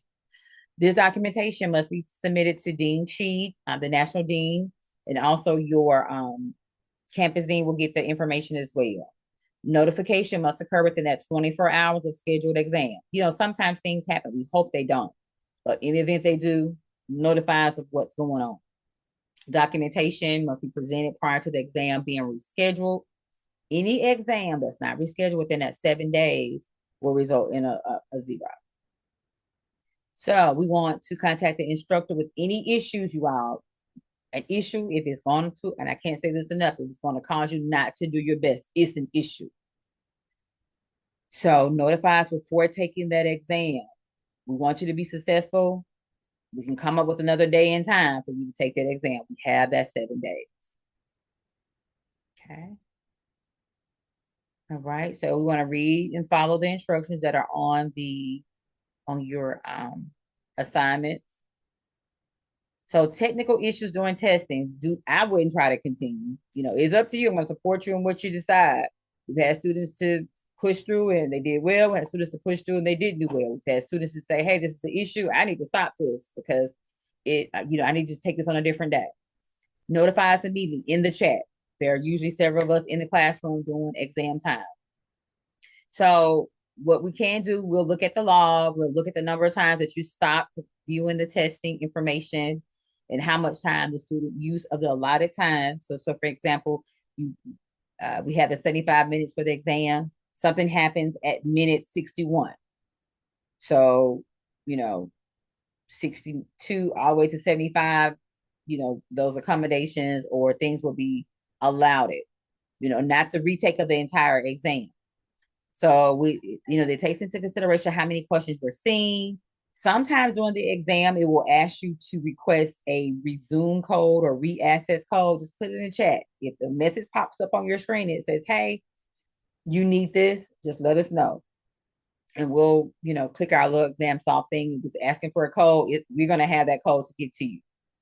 Things faculty will not do: allow a retake of an exam due to technical problems or other physical or emotional issues when most or all of the questions have been answered by the student or time has run out. Just if it's not going to allow you to do your best, whatever's going on, just let us know and we can always reschedule that exam. So the purpose of the HESI practice exam is to prepare students to sit for the HESI and the NCLEX licensure exam. The practice exams are covered in each nursing course. This exam is not part of your homework grade, but it's a great tool to prepare you for the HESI.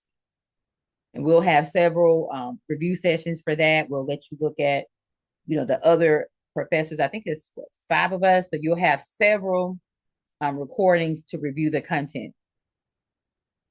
So read and follow the instructions. Make sure you can get into your Elsevier. This is just an example of what you see. It tells you that you're registered, that practice exam is there, just so they get you in that mode because you do have that NCLEX, you do have that HESI. So specialty exams are given in a proctored environment. There's only 1 attempt in the HESI. Geriatrics still have the 2 attempts. You will have an assigned date and time for your exam. Most of the time for these night classes, it is not during the time that your classes are. Week 11 might look a little bit different. Not only the time, but the day as well. Just like I said, it's a Tuesday. Sometimes, on your campus, this HESI might be given on a Thursday. Remember that HESI counts as 20%, you all. Yes, you need to do your best on that HESI. Even if you have a 99.9 on all of your other exams, you still need to do your best on that HESI.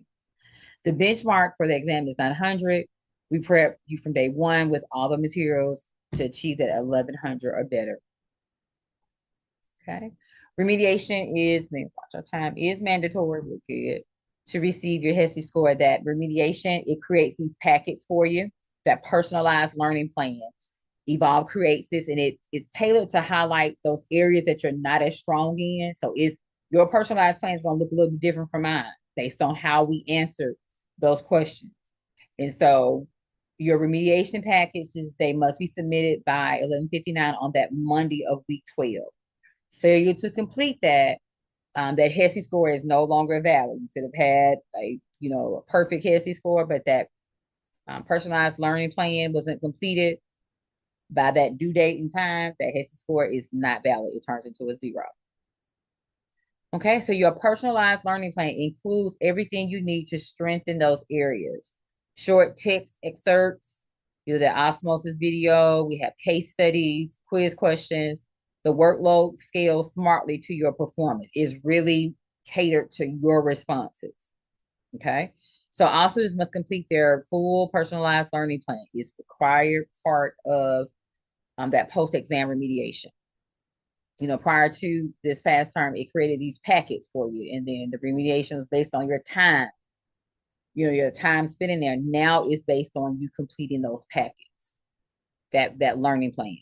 Your progress and 100% completion are automatically tracked in HESI, visible to both you and the instructor. So we can see, deans can see, we all can see. No partial credit. We must complete that plan. Because remember, you're going to provide the best care for your clients. You're going to sit for their intakes one time. There's a reason why it's all these little tidbits and things, these resources are there to strengthen you, because you'll be out on your own, taking care of your own patients, overseeing teams. And so you want to be strengthened in all those areas. So HESI remediation plan expectations, that personalized learning plan, this is what it looks like for you. So if you score that 900 or above, there's usually one case study, 5 quiz questions, and 4 readings or a video. You may have a mix of those things. This is just giving you an example of what those personalized learning plans look like. But I think all the courses last term, and then in the April term, we had these, everybody converted over to these So you should have seen what it looked like. So if the person scored 763, then they had 9 readings or videos. They had 2 case studies or 15 quiz questions. So it's based on your responses. It picks out those areas, those concepts that you need to be strengthened or have more knowledge, understanding on. So make sure you have your IDs, 2 devices. Your full face must always be visible. So make sure you're on camera, you all. Make sure you're on camera. Check your camera. Failure to show your photo ID or be fully visible at any point may result in exam or course failure. This is exams. ExamSoft adding extra security monitoring features, tracking, reporting, authentication, tamper detection, behavior monitoring. ExamSoft has this thing inside of it. It's all the updates. The last couple of terms, it would give you that report. If it detect whatever, now it's going to stop you in doing the exam. If it picks up something, it's going to tell you to stop. So again, check your cameras, make sure your cameras are on. Remember, your camera must be on. You should be visible unless you sent me a message saying that you're having to step away for a moment or so. So submitting an appeal, grade appeals process to remember. Submitting an appeal, that's part of the process. Students can request an appeal from the instructor, that form. We'll give that to you. You can also request one from your campus. You want to read the requirements for filing that appeal carefully. Complete each section completely. Give as much detail. Have documentation. If you have documentation to support whatever your request is about. Appeals will not be reviewed if filed more than 72 hours after grades have been posted. Any appeal to retake an exam will be denied for any reason, because the policy book does not allow retake of exams for better scores. But if you have something going on, go ahead and communicate that early on. Even during HESI week, if something happens, whatever that issue is, you're scheduled to take your HESI Thursday at 9 a.m. Something's happening. Communicate that. Don't go on in there and take that HESI, then afterwards say, oh, I knew I would have done better had I waited because I had this going on. Communicate it. You can still, you can still take that exam. You want to contact your instructor if you're having any problems, or if you would just like some additional assistance to talk through an issue or concern. And no issue or concern is too big or small. Student some examples, student wanted to talk through their schedule. They had the clinical, they had the work schedule, they had something going on with volunteer. They just needed help sitting down and look at their calendar. Whatever that issue is. You do want to plan, think about how can you organize, your work, family, because you have to consider all of those things, because you do want to submit your best work. So this is just a view of looking at a regular calendar and pulling that syllabus out. Whether or not your calendar is electronic or you have electronic and paper, look at that syllabus. Look at those weeks and see what's due, because you do have that Sunday to Sunday. Now, I will say and I think it's on one of these slides, that adaptive quiz, once you sit for it, it does not allow a retake. The lessons you can retake, and it should be on a slide here. But the quiz, once you sit for it and start it, you have to go ahead and finish that. So make sure that, you have enough time to take those quizzes. So late work policy, we kind of talked about this early on. Submit on time, because you want every point. Late work is only accepted with prior approval. So what does that mean? in the event that you think they're not going to be able to turn that assignment in on Sunday by 11:59, let me send this email. Hey, I have this going on. My assignment's going to be late. Usually we'll say, okay, go ahead and turn it in. But what happens is you're able to still submit that assignment within that 1 to 7 day window with a 10% deduction. So whatever you turned in, it might have been a 100, but because you received the prior approval to turn it in late, the highest you can make on that assignment is a 90. Okay, so you want all your points. So just go ahead and plan. Go ahead and know something's coming up on Sunday. Go ahead and turn that assignment in on Saturday. After the eight or more days will result in a 0 for the assignment. Late work cannot be accepted without prior approval. Approved late work submitted by the student will be graded along with other weekly submissions for the next grading period. Okay, what is that talking about? So that work that's due Sunday, I communicated to the instructor, hey, I have this going on. The instructor says, yes, go ahead and turn it in within the 7 days. And so what does that do for my next assignment? Your next assignment is still due when it's due. It does not push everything else back. So you're talking about that one assignment. You still have that 1 to 7 day window, but those next assignments, those due dates remain the same. Okay. So this is lesson activities. Yes. So the lesson activities represent 5%. It's still every point matters, you all. The lesson activities are in SurePath. They cover key points from your required readings. Everything, complements each other. Lessons include text, micro quizzes, videos within the information. It tests your knowledge along the way in that lesson. Your instructors will have access to the dashboard that displays students' performance and time spent on each lesson. Everything is timestamped. The lessons you can turn in your, whatever the highest score is. It'll show whatever your highest score is. But these adaptive quizzes, it is 50 questions. So make sure you have enough time to sit because you only get that one attempt, you all, that one attempt for those quizzes. So if, Thursday at 8 a.m. is not good for you to sit down and take those 50 questions, don't do it because every point matters. The adaptive quizzes represent 5% of your grade. And they must be taken in that one session, once you log in and start it, you have to complete it. And there are 50 questions in each of those. And the way that they are built, and you may have, I don't know if you all have taken those adaptive quizzes in your courses last term, but it's shaped too, just like that personal lesson plan.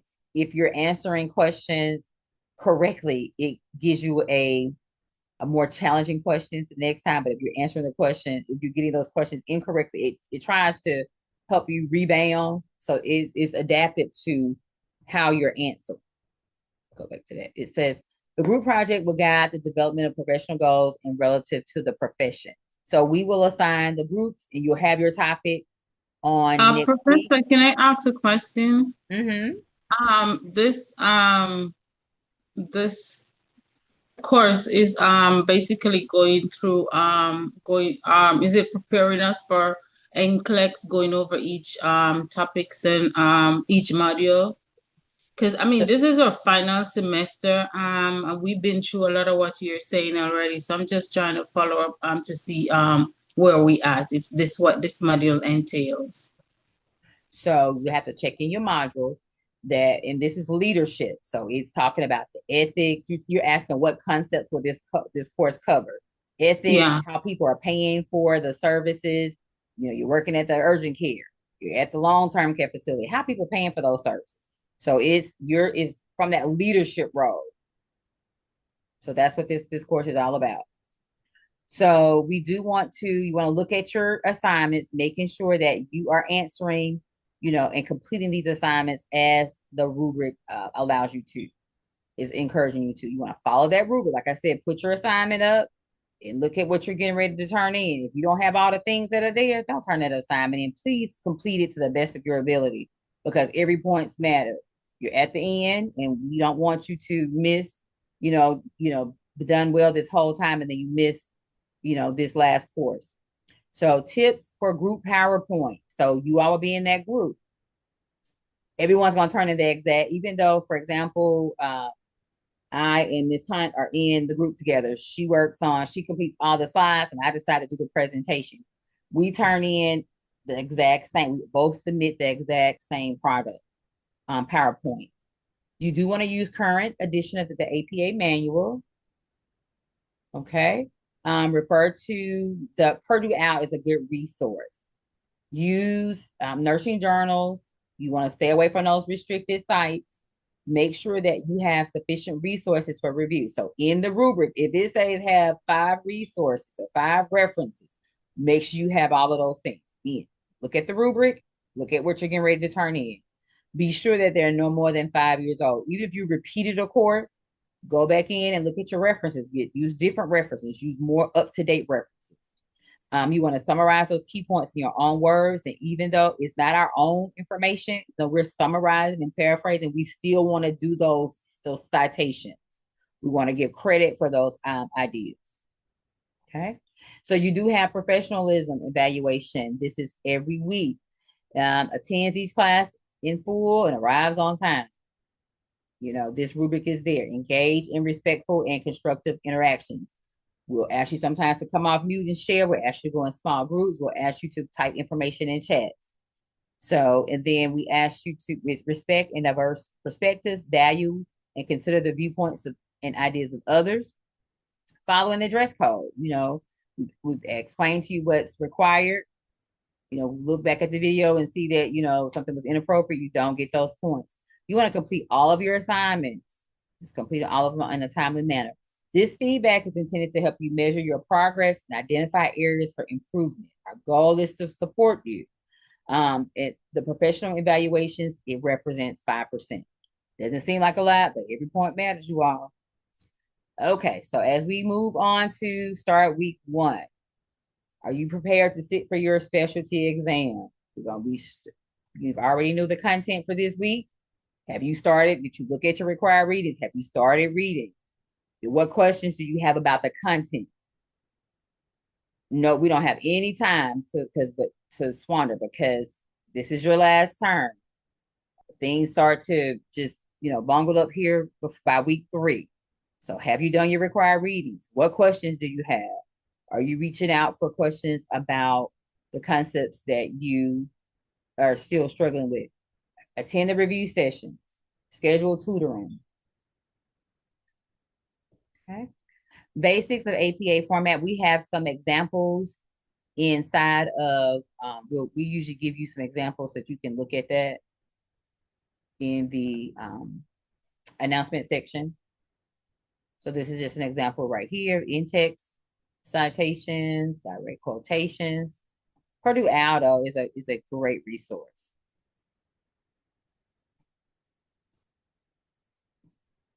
Okay, these are just more examples. And this PowerPoint will be there so you can refer back to it as well. But you do want to make sure that you are giving credit for the information where you're getting it from.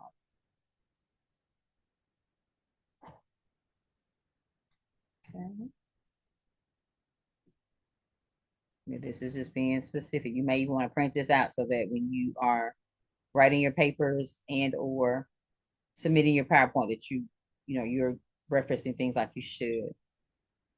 Okay. Even for your discussion posts, it's like a mini paper. Use the in-text citations. You know, post your references there. You know, you don't need a title page or running head, but you do need to give credit for and cite the information we got it from, because otherwise your post isn't valid. Okay. We don't have discussion posts, do we? For whatever class that you have, but we don't. We're bring it to your remembrance. You're right here at this end. I don't know if you have them for that one. Was you have 153? I don't know if you all have them there, but we don't have them here. But just keep it in mind. Do y'all have for 153? You don't? Okay. I have a question.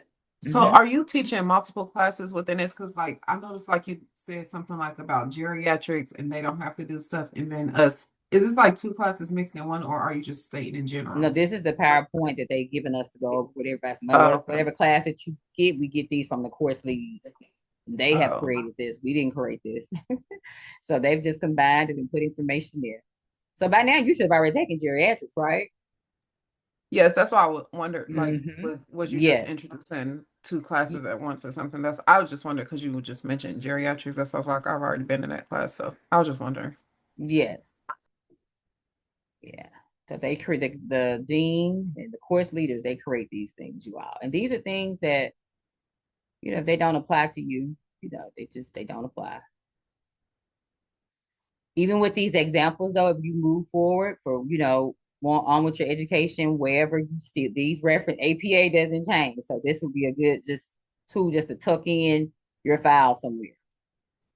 APA doesn't change. There's more slides on there. Okay, any questions? Are there any questions? If we made it through. The weather has kind of let up. All right, so let's move on. Let's move on.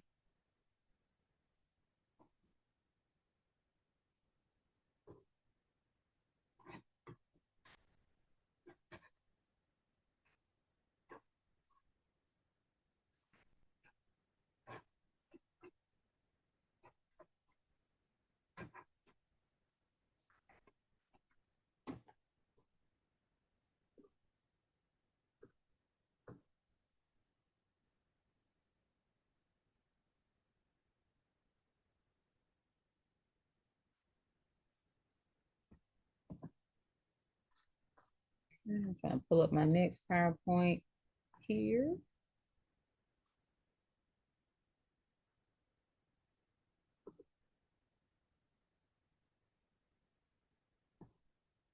So you have someone did say that they couldn't access some of the slides, the PowerPoints there.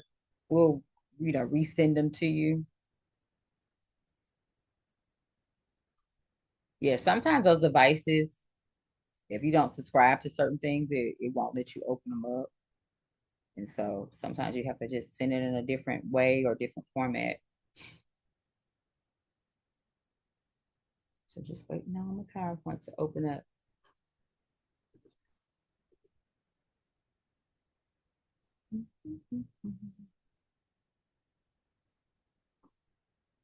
So who does what in the nursing process? What is the nursing process? So once someone come up to you and tell me the parts of the nursing process.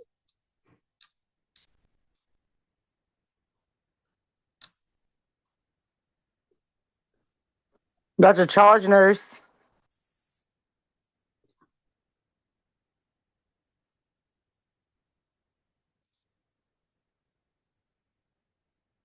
Anyone else? Who does what? Who, the RN, the LPN, and then the nursing process. What do we do? What part do we play in the nursing process?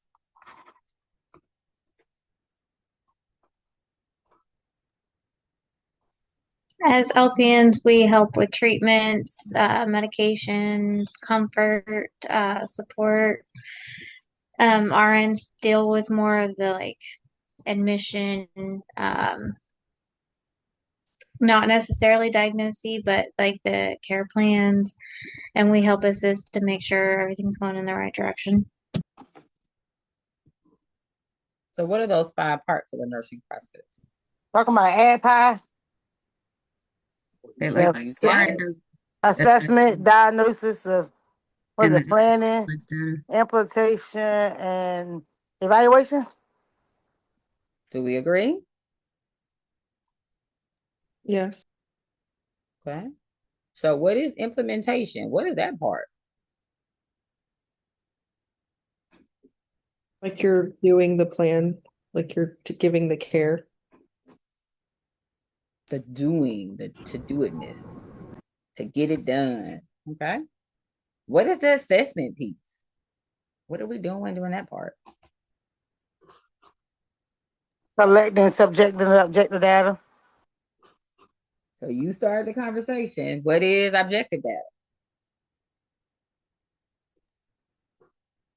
Objective data is things you observe.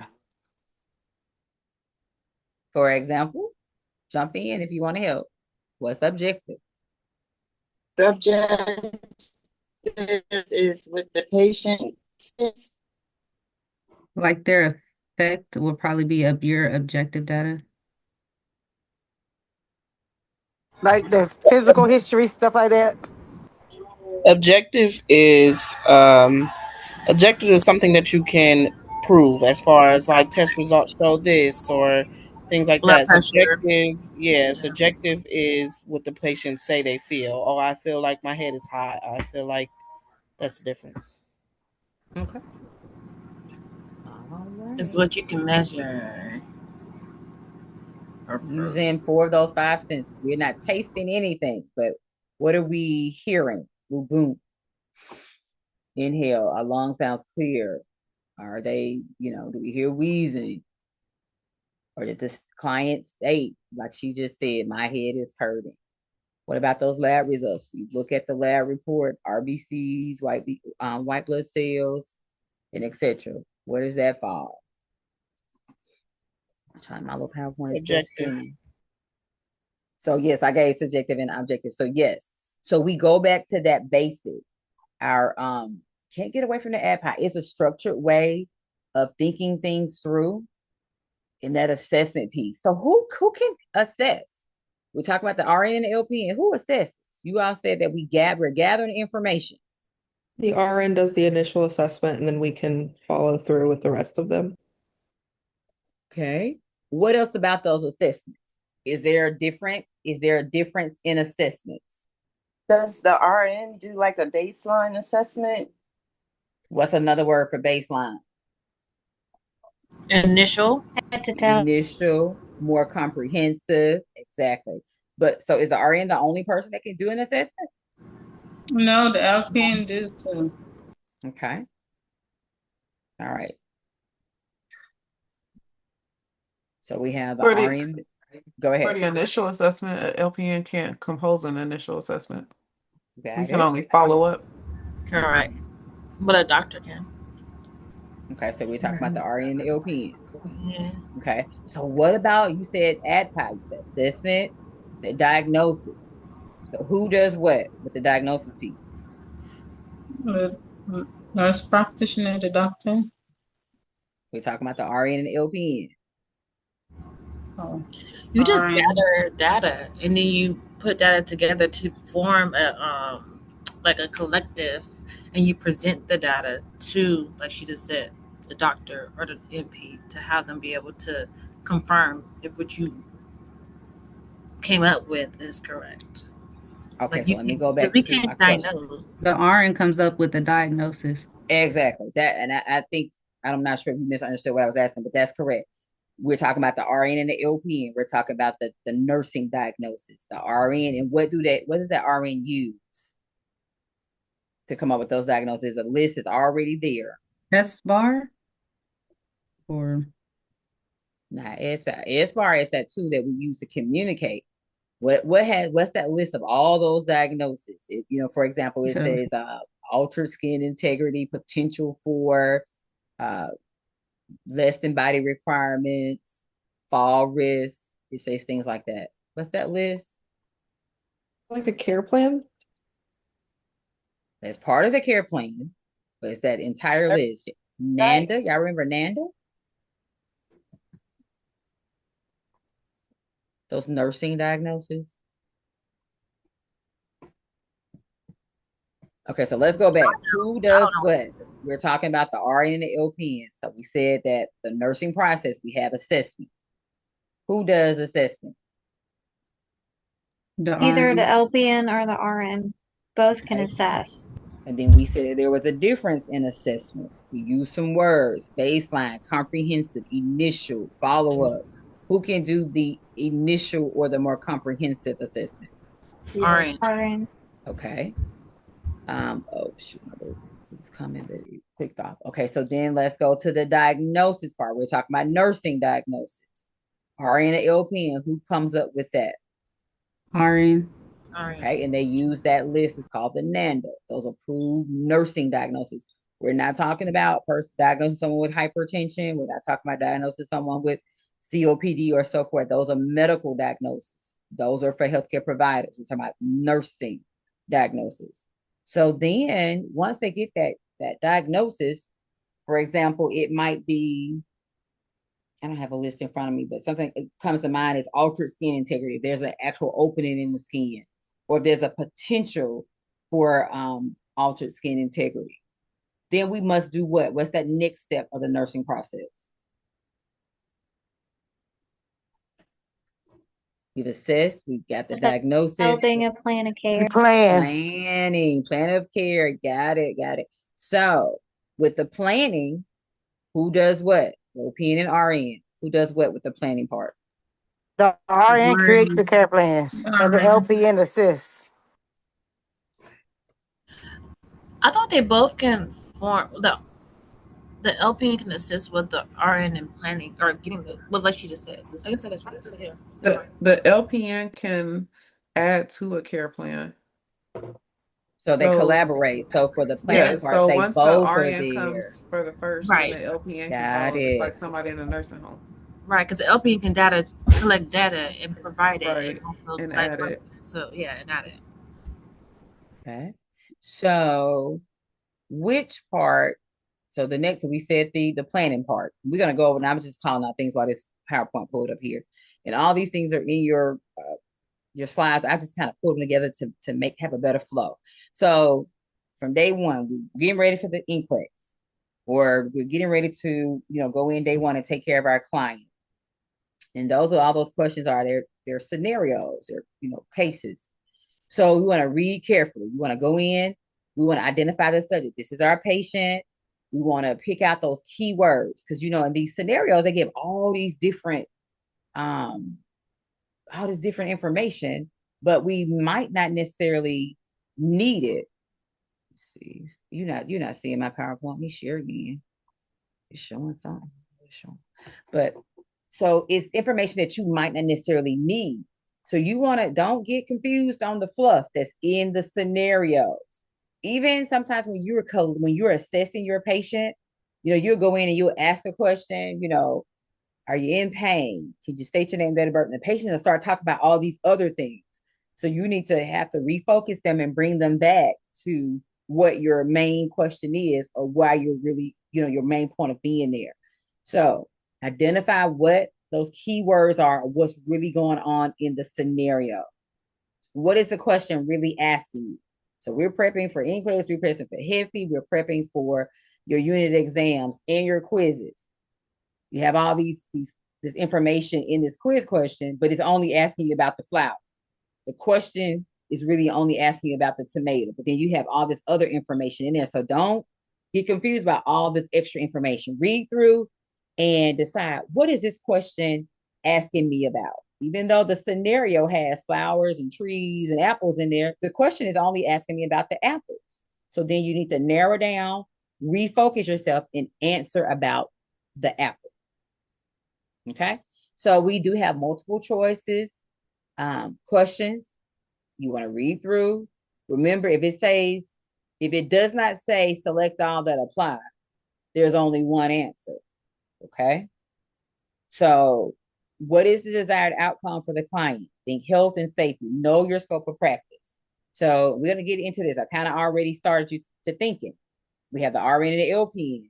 Who does what? So if you see a question and it is the answer choice is something that's not in your scope of practice, because we just went through the nursing process, that is not your answer because it's not in your scope of practice. Remember, we have that lawful list of things that we can do. The Nurse State Practice Act. These are the things that we can lawfully do. If it's not on that scope of practice, then that's not an answer choice that we need to be selecting, because it's asking us, unless the question asks you, well, what are all the answer choices or responses except for, this. So, but still go back to, what is the question really asking you? Is the question asking you about an unlicensed personnel? Is it asking you about a client that's 5 days post-op or 1 hour post-op? What is the question really asking you? Okay, so priority questions, all answers may be right, but only one is best. So priority, you read the answer choices, we probably could select, we probably could do all of those answer choices. We probably could implement them. But if it's priority, you got to pick which one is the most pressing at this, the safest, the best. How do we determine that? What are those 3 letters that we think about first when we're trying to determine priority? What are those 3 letters that guides us? ABCs, airway, breathing, and circulation. So this is just another slide that shows, as we get in our content, I need you to be thinking about it, because we're prepping for NCLEX, HESI, unit exams, and quizzes right now. Identify the question type. Go to ABCs first. Airway, breathing, and circulation is priority. You read the answer choices. I probably can do all of these, but it's asking you which one is priority. Which one should we do first? So we probably should address someone's airway, breathing, and circulation before we address, their self-esteem. We want to make sure they're breathing so that we can talk about their self-esteem later on. So then if there's no problem with airway, breathing, and circulation, what do we look at next? We go to Maslow's hierarchy of needs. We start with the bottom of the triangle first. Food, shelter. We want to address those things. That helps us to determine priority. Again, you can read the answer choices. It's like, oh, we can do all of these things, but it's asking you to select priority. Another way of looking at it is this client stable or unstable? If a client has COPD, is it expected or unexpected that this client probably will have shortness of breath? And that's a question for you all. If a client has COPD, is it expected? So when you're in selecting priority, look at it. Well, this client has hypertension, so it's expected that the numbers might be out of range. But if it's, it's not expected that it will be, 200 over whatever. That's unexpected. But if a person has asthma, they might already have an inhaler. You might have to just reinforce, that teaching. If a person has diabetes, it's expected that we more than likely will be doing finger sticks, or that client might be doing finger sticks. So we want to look at ABCs first, airway, breathing, and circulation, look at Maslow's hierarchy of needs. So some other strategies, as we talk about the content and as we envision our patients, as we talk about them in this course or whatever course, if you sit for your HESIs and you're taking these quizzes, just imagine the client. We have, I know the other term, we were talking about finance. That's the last part.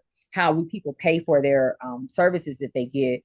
One student said, they remember doing a rotation through, I think it was urgent care, and the client was still at the desk. They were going back and forth about presenting the insurance card or the payment. So visualize that. What are the vital signs? What would a person look like if they're short of breath, or if they're not short of breath? Just give that, if you're that visual learner, just look at that. And then some other strategies, look at the timing. Is this person a new admission? Is this person 1 hour post-op, 5 days? Are they ready for discharge, newly admitted? Then look at the age and growth. Is this an adult, older adult? First doesn't always mean assessment. Action doesn't always mean implement. These are just some things that we just kind of taking tips and things we just need to, you probably already have that foundation. Just bring it to your remembrance as we go through all this content. Leadership here is our huge chunk for this first exam. But just keeping these things in mind. Maslow's hierarchy of needs, those physiological needs are first. That's that food, water, shelter. This is just another way of looking at it. Airway, breathing, circulation, and safety. Safety is a huge one. Pain, we want to address that as well. Education, well-being, coping, and normal findings. So I'm gonna pause here. We missed our little break, you all. So let's stop. We'll be back at 10:10. We'll take just another 5-minute break, and our other break, we'll push it on the end. So the recording still plays. You all turn your cameras off. Make sure you're muted.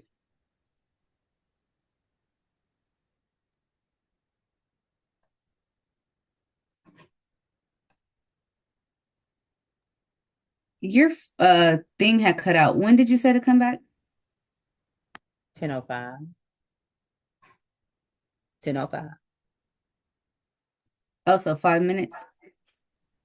Wait, ain't it 10:05 now? It's 10:05 now. Oh, it's 10:05 now. 10:10.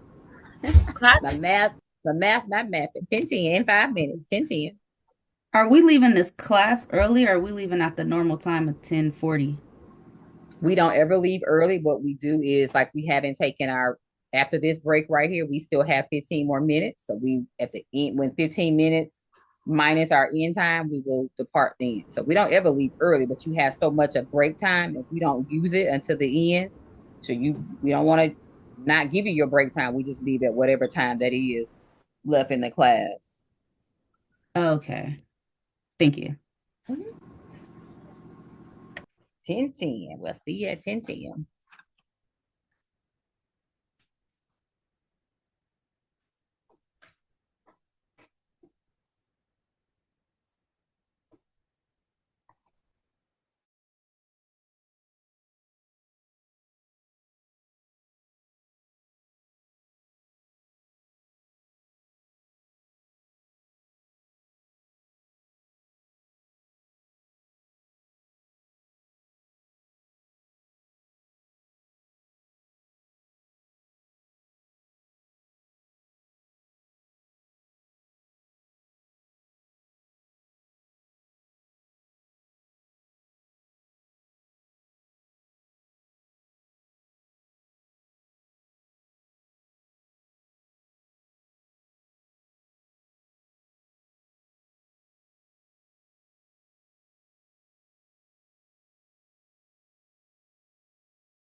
Okay, this was just another way of looking at it. So as we look at the content, just keep these things in mind. Airway breathing and circulation, and safety is a big thing. They want you to consider safety no matter what the setting is, no matter if the client is, just coming in for a cold, if you're doing home health, they want you to always consider safety. Is there anything that's going to put this patient or client at risk of injury? And then airway breathing and circulation. Another way, just looking at who would pass away first. If you're trying to decide priority with either a intervention or which client you're going to see first, just think about that. Which one might pass away first. Remember, we're going to see all of our clients and take care of all of them, but priority wants you to determine which one we should be thinking about first and taking care of first. Okay. And so recognizing those unexpected behaviors, and you probably have seen this or heard this in clinicals where they say, well, hey, the patient in room 201, they just not acting the same. They usually eat their breakfast. That's their favorite meal, but I noticed over the last couple of days, they haven't been, eating their breakfast. So no behavior or observation is too small or too large. To prove minimum competency, a beginning nurse must demonstrate the ability to make appropriate nursing judgments. So the bigger picture is you're going to be presented with all these different scenarios. And then within that, you're going to be able to, they want you to make these appropriate judgments. So we're going to be talking a lot about critical thinking and judgment calls. But to guide us to select the correct answers or the responses, we're going to think about ABCs and safety. So need to be able to recognize both expected and unexpected outcomes. Okay. Expected, the client is, has COPD, it's kind of expect that person might experience some shortness of breath. If they have an increase in it, there may be an exacerbation in their situation. We also just mentioned the client that has hypertension, that blood pressure reading measurement might be a little out of range, but it shouldn't be, astronomically high. So the following responsibilities, both ethical and legal, these are huge concepts for this first piece. We're talking about ethical and legal responsibilities. Us supporting that client. That client, we want to advocate. We want to support their autonomy. Client advocacy is a key role for all of us. The client's needs for advocacy often increases because if that client is, not feeling well, they can't make the best decisions at that moment in time. And then what's our next steps at the facility that we're working in? So we have to advocate. Because you're that trusted individual, the client may sign off on a consent. Once you come in the room, the client will say, hey, nurse, I just signed off on it. I really don't want that procedure done. What do we do? Do we just take that information and tuck it away, or do we notify that healthcare provider and say, hey, the client, they just signed off on it. They have more questions, or they want to know if there are any alternatives. We have to advocate. That's a huge role. So the word accountability means that we are answerable to ourselves, to the assigned client. We'll talk about that. What does that have to do with anything? So if we're assigned clients and we do not follow that care plan, for example, if it says 2 persons assist, if it says turn and reposition every 2 hours, and we're not ensuring that those things are taking place, and if that client ends up with open areas on the skin, they end up falling, then we have been negligent in that providing care for that client. So it's important that we know what those care plans are. It's important that we back it all the way up, that we're collecting that data. So that subjective and objective data, so that a plan, an appropriate plan is, come up with, we have a plan for that client. And then those interventions, we want to make sure that we're implementing them. Client safety and reporting. You might have to report your peers. You might have to report to your supervisor or any team members for behaviors that are potentially harmful to the client. And we'll talk about this here, ethical and legal. If a coworker is taking medications that belongs to a patient, is that ethical? Is there any legal ramifications in that? Yes, they are. System-based issues. Identifying system-based issues is essential in providing safe, high-quality care. So once you go in the facility and you identify, well, hey, we might need to do this procedure differently. We're not practicing out of our scope of practice, but we might need to change up the steps. We might need to combine. We might need to add a step. It's going to be on you to say so. Identify, what the issue is, and then a solution. As long as we're practicing within our scope, we're good. I asked you this question: the nursing process. What are those parts? And then who does what? You all did. Someone said ADPI. That is the acronym that we use: assessment, diagnosis, planning, implementation, and evaluation. Who does what during each of these stages? So as you're answering questions, making sure that we're not practicing out of our scope. There, I see a typo that we have there. So the LPN and the RN both gathers information. Someone mentioned that initial assessment, a more comprehensive assessment. The RN does that. The LPN, we gather information. We do our assessment, but it's not that initial comprehensive one. The diagnosis, who does what? We said that the LPN does not do the diagnosing part. We're talking about nursing diagnosis. They use that NANDA list, those approved nursing diagnoses. We're not talking about medical diagnosis. Medical diagnoses are like hypertension, COPD, and things like that. So planning, what are we going to do to take care of this client?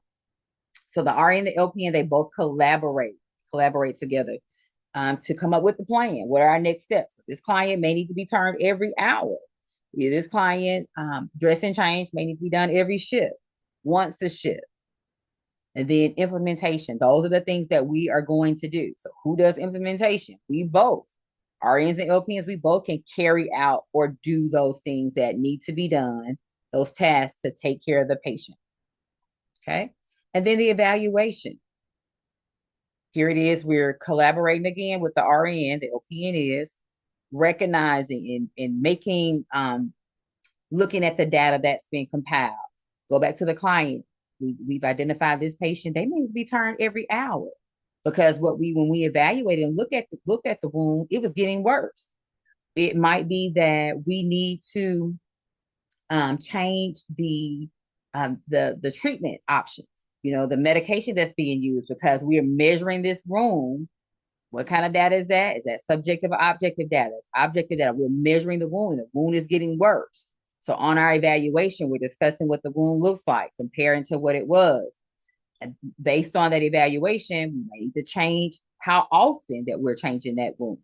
So as we're saying these things, try to draw up a scenario or come up with a scenario that matches and helps you to better understand. And also it validates your understanding or those things that you may need to ask a question about. So again, these are some examples. So remember the nursing process. The RN education includes developing nursing care plans. Someone said that, so you were spot on. And then using all those steps of the nursing process to include the nursing diagnosis. Okay? Nursing diagnosis, not medical. Again, both the RN and the LPN, they both can administer medications under a direction of a healthcare provider that has that prescriptive authority. So a person should not be giving orders or putting in orders for medications that do not have prescriptive authority. So they don't have the right to write a prescription, then they should, and that it happens a lot. Unfortunately, it does. We're seeing it on the news more often now. They had this person that was impersonating a doctor. They're writing prescriptions. They were using someone else's what are those numbers called? Because they have to have a number to write a prescription. So, but we can, both the RNs and LPNs, we can administer medication. So again, if that question is asking you something about your scope of practice, well, can I do this lawfully? Can I administer medications? Yes, but then we'll talk about more about different medications. Do we do IV pushes? Do LPNs do that? Do we administer blood products? Do we administer that initial blood product? Again, who does what? You've already told me, but this right here gives us a little bit more detail. RNs are taught in in-depth assessment skills, including comprehensive physical assessments and of all the body systems as part of their basic education. So someone just said, well, they do that initial, that more in-depth assessment. So if the question asks you, true or false, does the LPN complete that comprehensive physical assessment? What would you say? Is that answer true or false?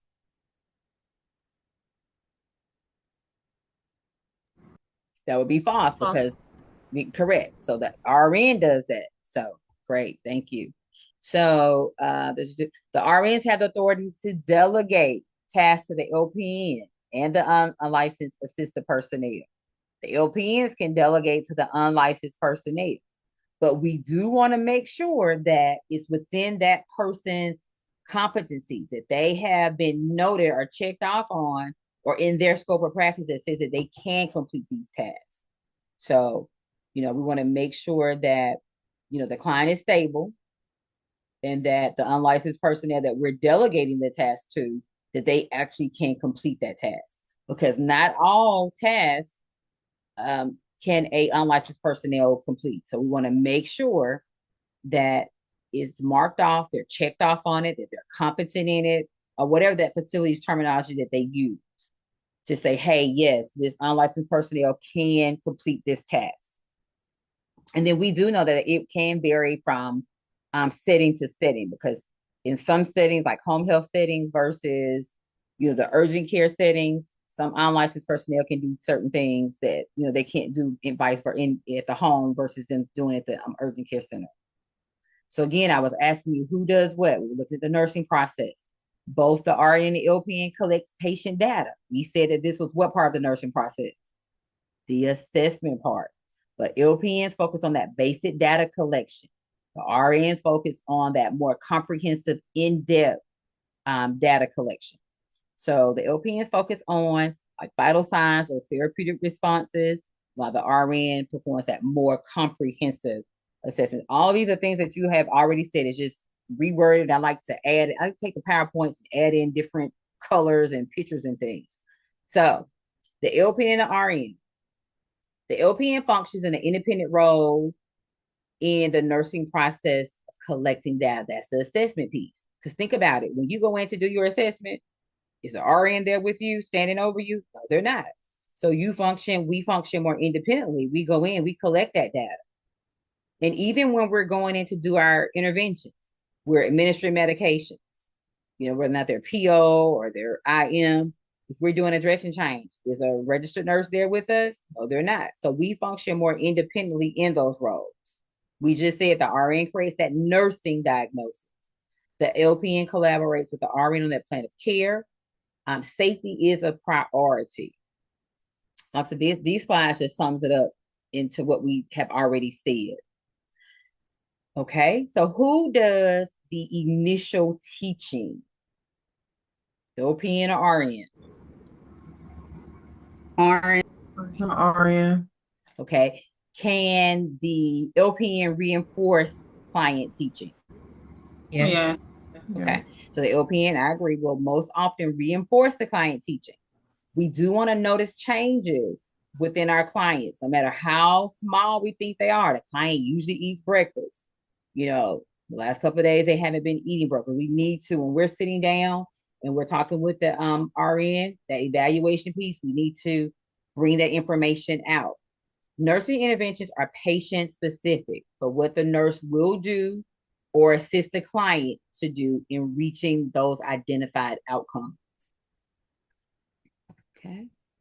When collaborating with the RN, plan of care outcomes should be measurable. Y'all heard about the measurable, realistic, and time specific. Every 2 hours, right side person will be turned to their right sideline position. Every 2 hours at 8 a.m., 10 a.m., 12 noon. We gotta be specific and then realistic.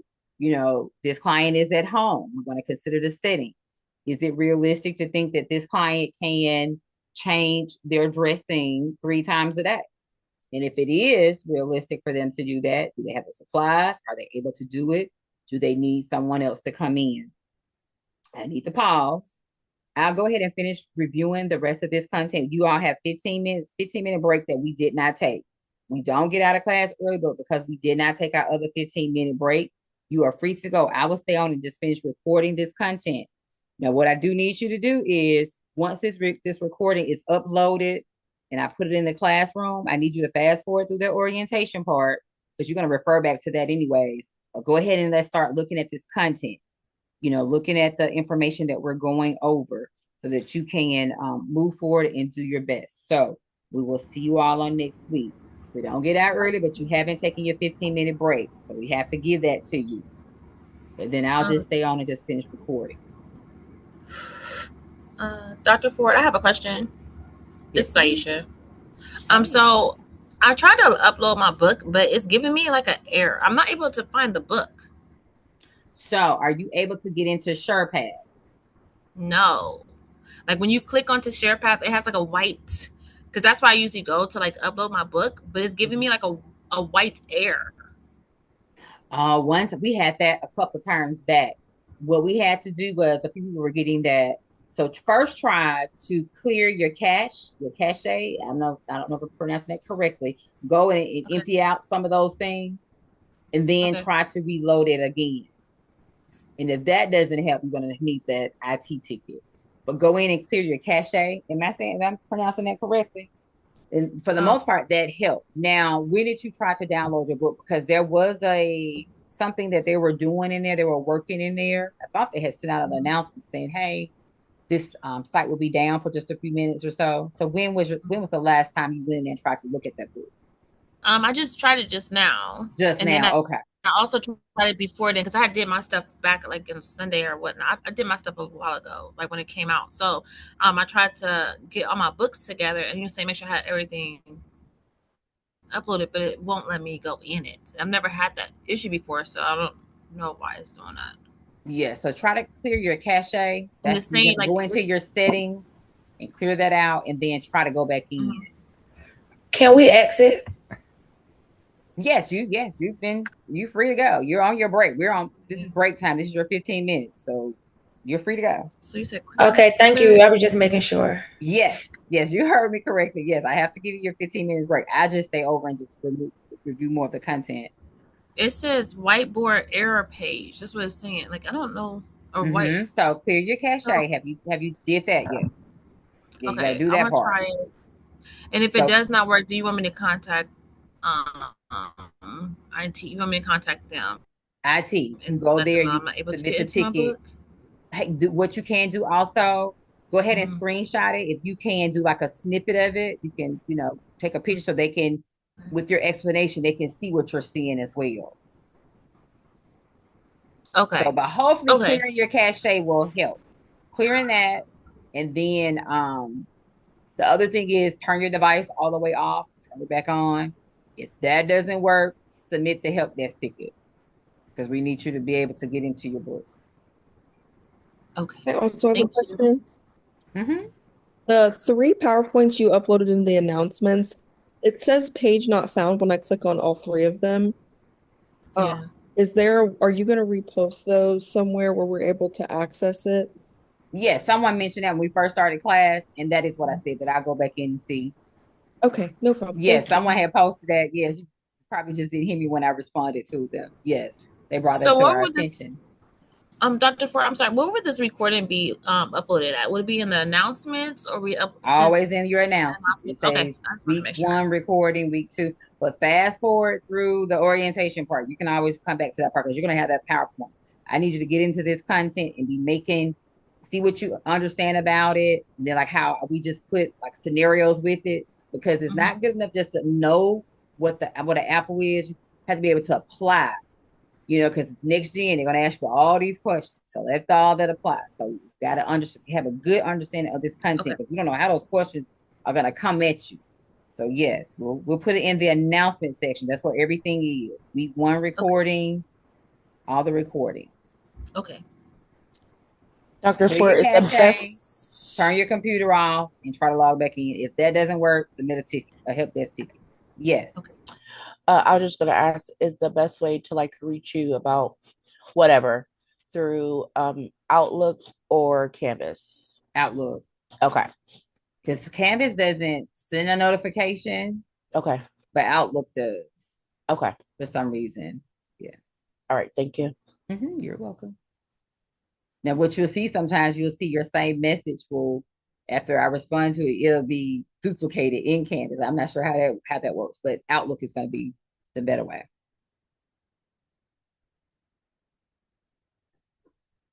Hey, I see several of you all are still there. Are there other questions? Because you're free to go. You got your 15 minutes. I have to be a good steward of your time. Are there any questions? One If more not, thing. mm-hmm. I just have one more thing. I'm sorry. I had sent a couple of messages, but I know you were on there twice, so I kind of like copied and pasted them, copy and paste them into both because there was like individually sent. Because my stuff kept freezing. I don't know why, but it kept freezing, which is weird. Exactly. So that's what you were supposed to send me those communications. I see it. It's noted. Okay. I just So want to make when sure I the was attendance administrators, they look at all of that. That's why I said put that in the chat. Put it in the chat. So we have our verification documentation. Yes, that was good. I saw it. I don't know what's going on with this stuff, you all. The air, the weather. Yes, and I am on 2 devices. That's why you see me twice, because I was, the storm was coming, but it fared off now. It's fared off. All right, you all are still there. Are there any other questions? Because you're free to go. Don't say I didn't give you break time. You're on your break. Have a good week.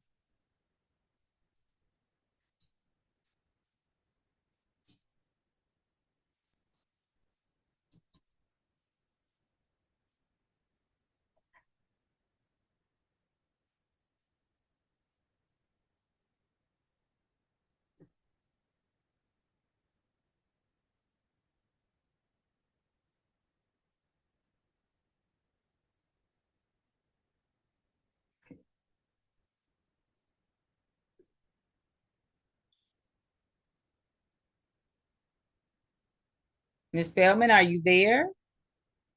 Is there a question?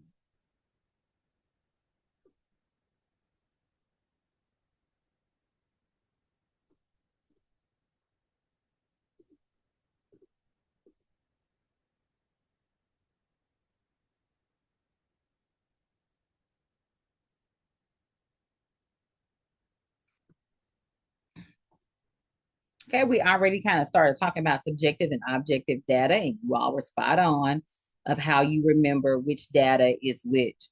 So remember subjective data, that's that information we're getting from that patient or that client. Is the things that they're stating, that they're telling us. For example, I feel sad today. I am hungry. These are things that the patient or the client is telling us. Objective data is that information that we are gathering with using our senses. What do we hear the client state when we ask them, could you tell me your name and date of birth? Do you know where you are? What do we feel when we touch that skin? When we did the little pinch up on the skin, did the skin readily reform or did it stay tinted? It's those observations that we're making using our senses. Okay, so critical thinking. Okay, let's make sure we read through this. It's collecting data in an organized way. It is verifying that data in that organized way. It is arranging the data in an organized way because we're looking to see if there are any trends. We're arranging it. Then we need to come back and look to see if there are any gaps in any information. Are we missing information? And then once we've looked at all that, we've collected, verified, analyzed it, and we look for gaps, we can analyze it and say, okay, this is what this means. They want to test it out. Is it purposeful? Is it a purposeful outcome or goal oriented?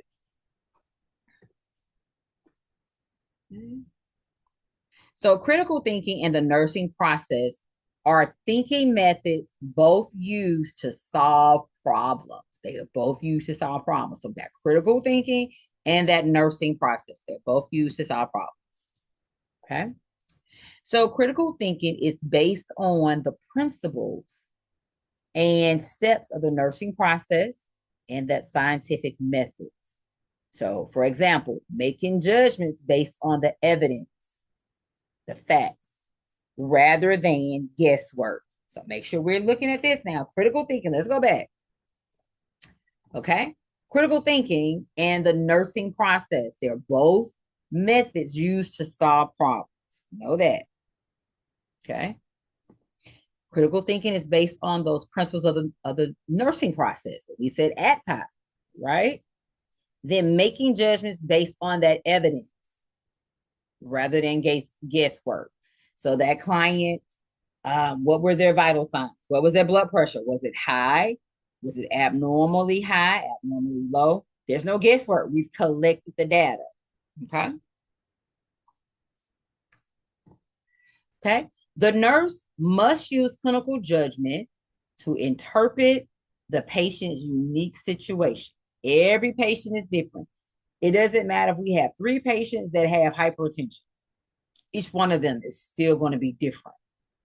The nurse must use that clinical judgment to interpret the patient's unique situation, considering all that is going on with the patient. Okay. We're going to ask ourselves, is there a need for further assessment? We're going to be consulting with the healthcare.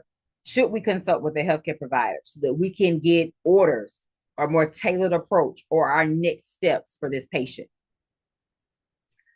Or should we just administer medications only? Or should we administer medications and do further assessments? For example, if we gave pain medication, should we just administer that pain medication and or should we come back and reassess? Okay. We want to always consider safety. Is the patient deteriorating? These are questions that will help us, our clinical judgment, and us to specifically address each patient differently according to their specific needs. So, are we going to address only the blood pressure measurement, the finger stick measurement, the increased respiratory rate, or so forth and so forth?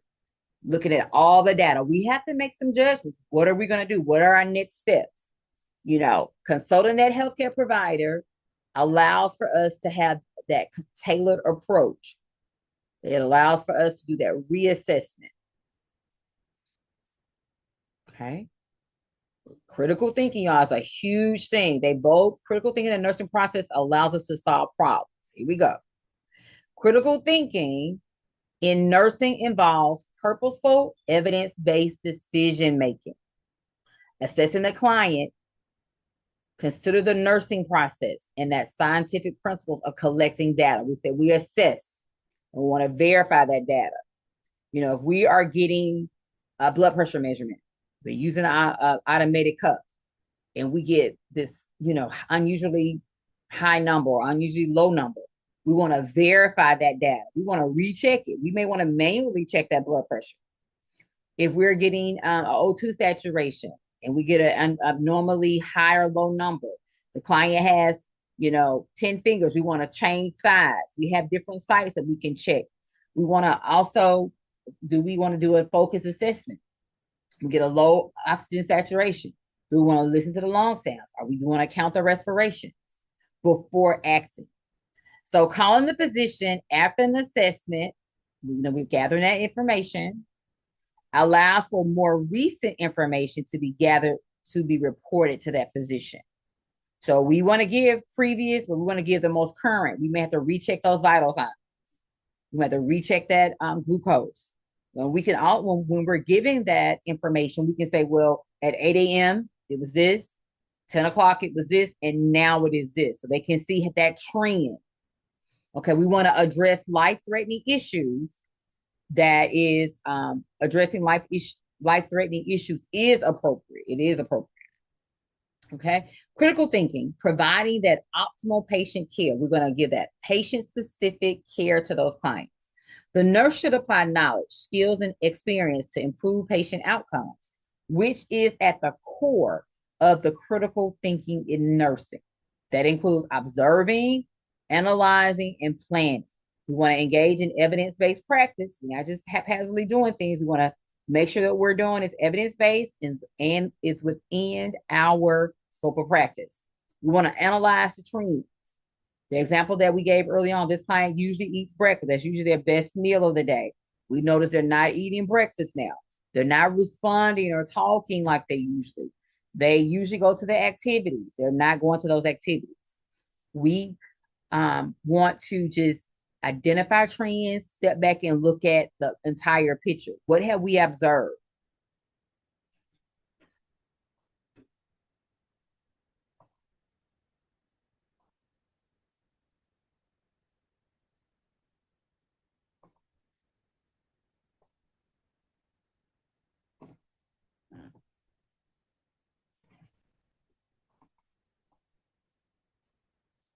Okay. Nursing process, again, is a systematic approach used by nurses to provide that high quality care consisting of 5 key steps. Okay.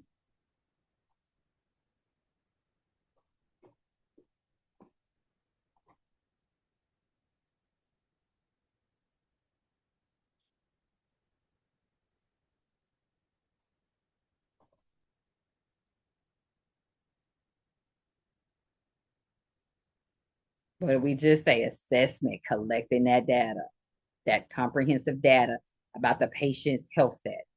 Okay. Diagnosing, nursing diagnosing. So that's analyzing the assessment data to identify the patient's problems. So the information that we've gathered, we have to come up with a diagnosis so we can come up with the plans, that we can come up with interventions to implement. Okay, the nursing process, again, is a systematic approach. So the first one was we collect the data. Then we look at that diagnosis. That's when we're analyzing the assessment data to identify the patient problems. Then we want a plan. We said the RN does this plan. Developing a plan of care that outlines strategies to address the identified problems. Okay. Implementation. We said that we both can do that. The RN and the LPN. We're executing. We are doing the interventions. We're performing the interventions, addressing changes. We're administering the medications. Whatever those interventions are, we are doing those. We're carrying those out. And then evaluating. Is what we did, is it doing any good? Patient complained of pain. The intervention was, so the assessment was patient complained of pain. We noticed facial grimaces, moaning. The plan of care was the patient to be in less pain as possible. Administer pain medication as indicated. When we go back and reassess, is the patient in less pain or more pain, or didn't change? So evaluation is assessing the effectiveness of the interventions and modifying the plan as necessary. Okay, and this is us looking back at it one more time.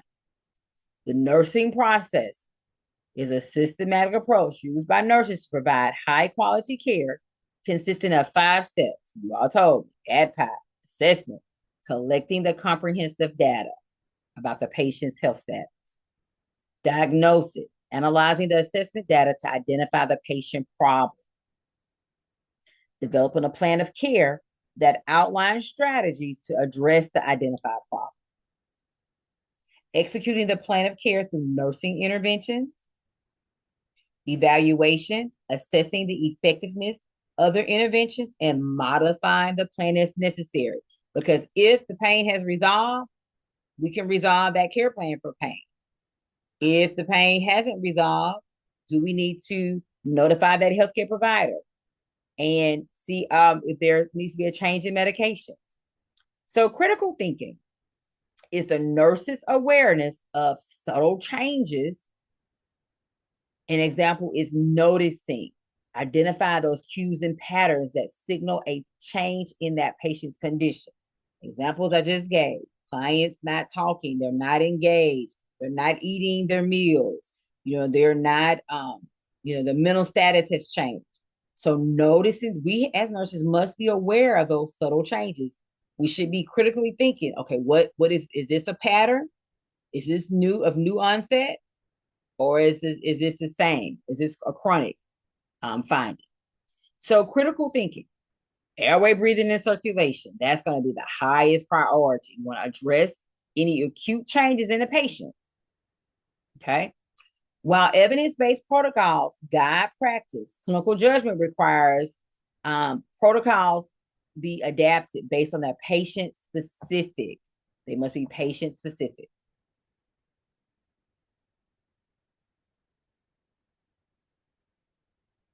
So critical thinking, we're looking at the patient's data.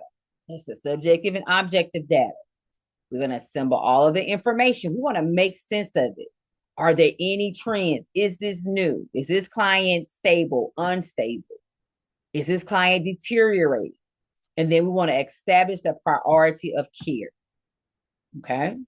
Airway, breathing, circulation, and safety.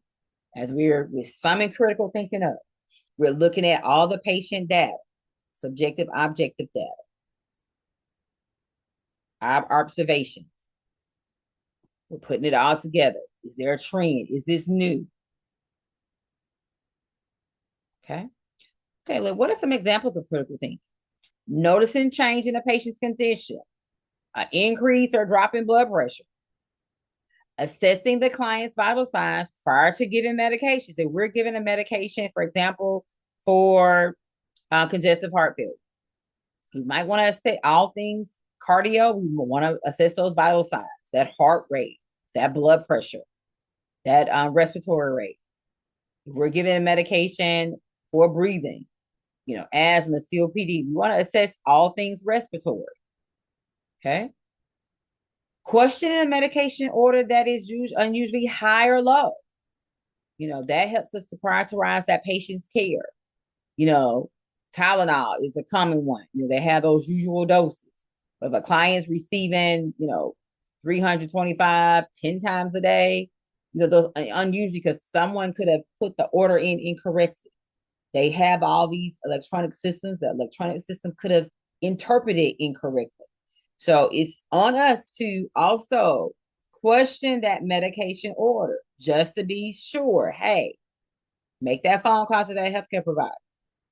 We have this medication. This is what the order says. Is this correct? We want to verify that order. Okay. So asking the client their pain level prior to administering medication. Have we asked that focus assessment? What's their pain level? Where is it at? Anything makes it worse? Anything that you do that makes it gets better? All of this is critical thinking. Adapting to the unexpected issues, oxygen delivery system failure.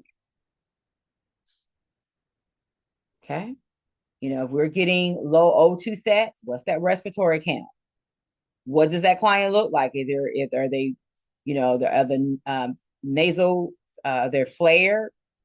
Is the client having trouble completing sentences? If so, they're probably having trouble with respiratory, gas exchange. Okay. Determining that a pain medication is not adequate for a post-op client. This patient's, hour post-op and they're hollering out in pain. Or this client's 4 or 5 days post-op, and every time this client takes his pain medication, they're zoned out. Okay. Reviewing that client's lab values and evaluating the meaning of them. They're calling the lab values to us. When we are assessing the client and we're looking through that chart, getting objective data, chart obtained objective data, we're looking at the lab values. We're interpreting and evaluating. We're recalling upon our prior knowledge. What does this mean that this RBC count is this? What does it mean that this potassium level is this? These are all examples of critical thinking. You're actually drawing upon all that foundational knowledge that you have, and you're bringing it all together as that leader. The nurse must use clinical reasoning to notice changes in that client, increase confusion. Is this confusion, is it the same, or is this an increase in confusion? Fever. Interpret potential or acute deterioration related to disease process. We talked about COPD, urinary tract infections. You usually see that change in mental status with that urinary tract infection. And also sometimes with COPD, that person is having problems with gas exchange, then they might not be able to respond appropriately because that oxygen is not getting to those brain cells. A focused pain assessment is critical to evaluate the musculoskeletal disorders. So if a person, for example, that have osteoporosis, we want to do a more focused assessment, pain assessment, because all things musculoskeletal.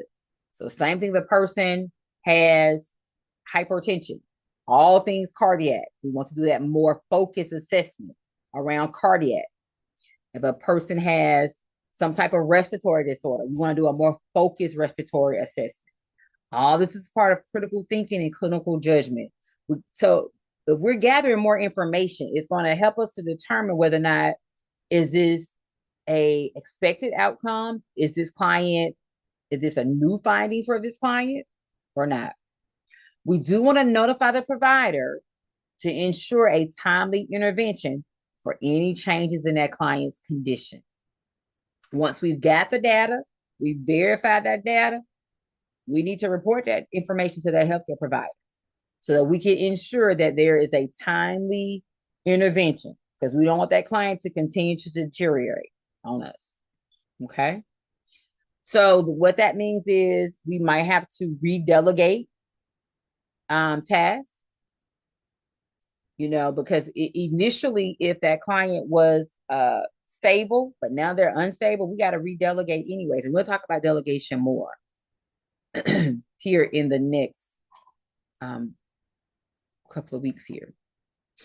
So cognitive thinking levels, and these are some examples. So what is knowledge and comprehension, application, and analysis? I have some examples here. Okay, so knowledge, we're recalling or we're remembering, we're recalling what we remember about a subject or a topic or a concept. Comprehension, that's how we're understanding. When we look at that red blood cell count, that potassium level, or we get that blood pressure measurement, we understand what that measurement means. Is high, is low, or is normal. And then we use what we know. Okay, do we go on and administer that medication? Or should we notify that healthcare provider? And then analysis, we break down those complex parts into basic information.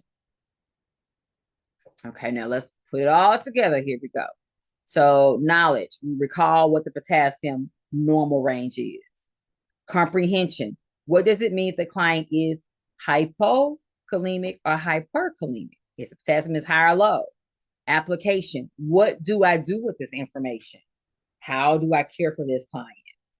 And then analysis, how does what I do impact this client overall? Is this client's status going to improve, or are they continue to deteriorate? Okay, so Tanner's model, we want to make sure that we look at the different parts of the model. We're noticing those subtle changes in that client. Client is not eating like they usually. This client is complaining of more pain, even though they're on pain medication. They're complaining of more pain at this time of that. We're noticing what and interpreting this next. What does that mean? What's our response? And then we go back and reassess. We're going to reflect and see what actually did it do this client any good or not. Okay. So ethics is a system of standards or moral principles that direct actions as being right or wrong. Ethics is concerned with the ways people either individually or as a group decide the following: what actions are right or wrong. If one has the right to do something, if one has a duty to do something. So ethics, this is this gauge that guides us. Is this the correct thing to do, or we should not be doing this? Okay.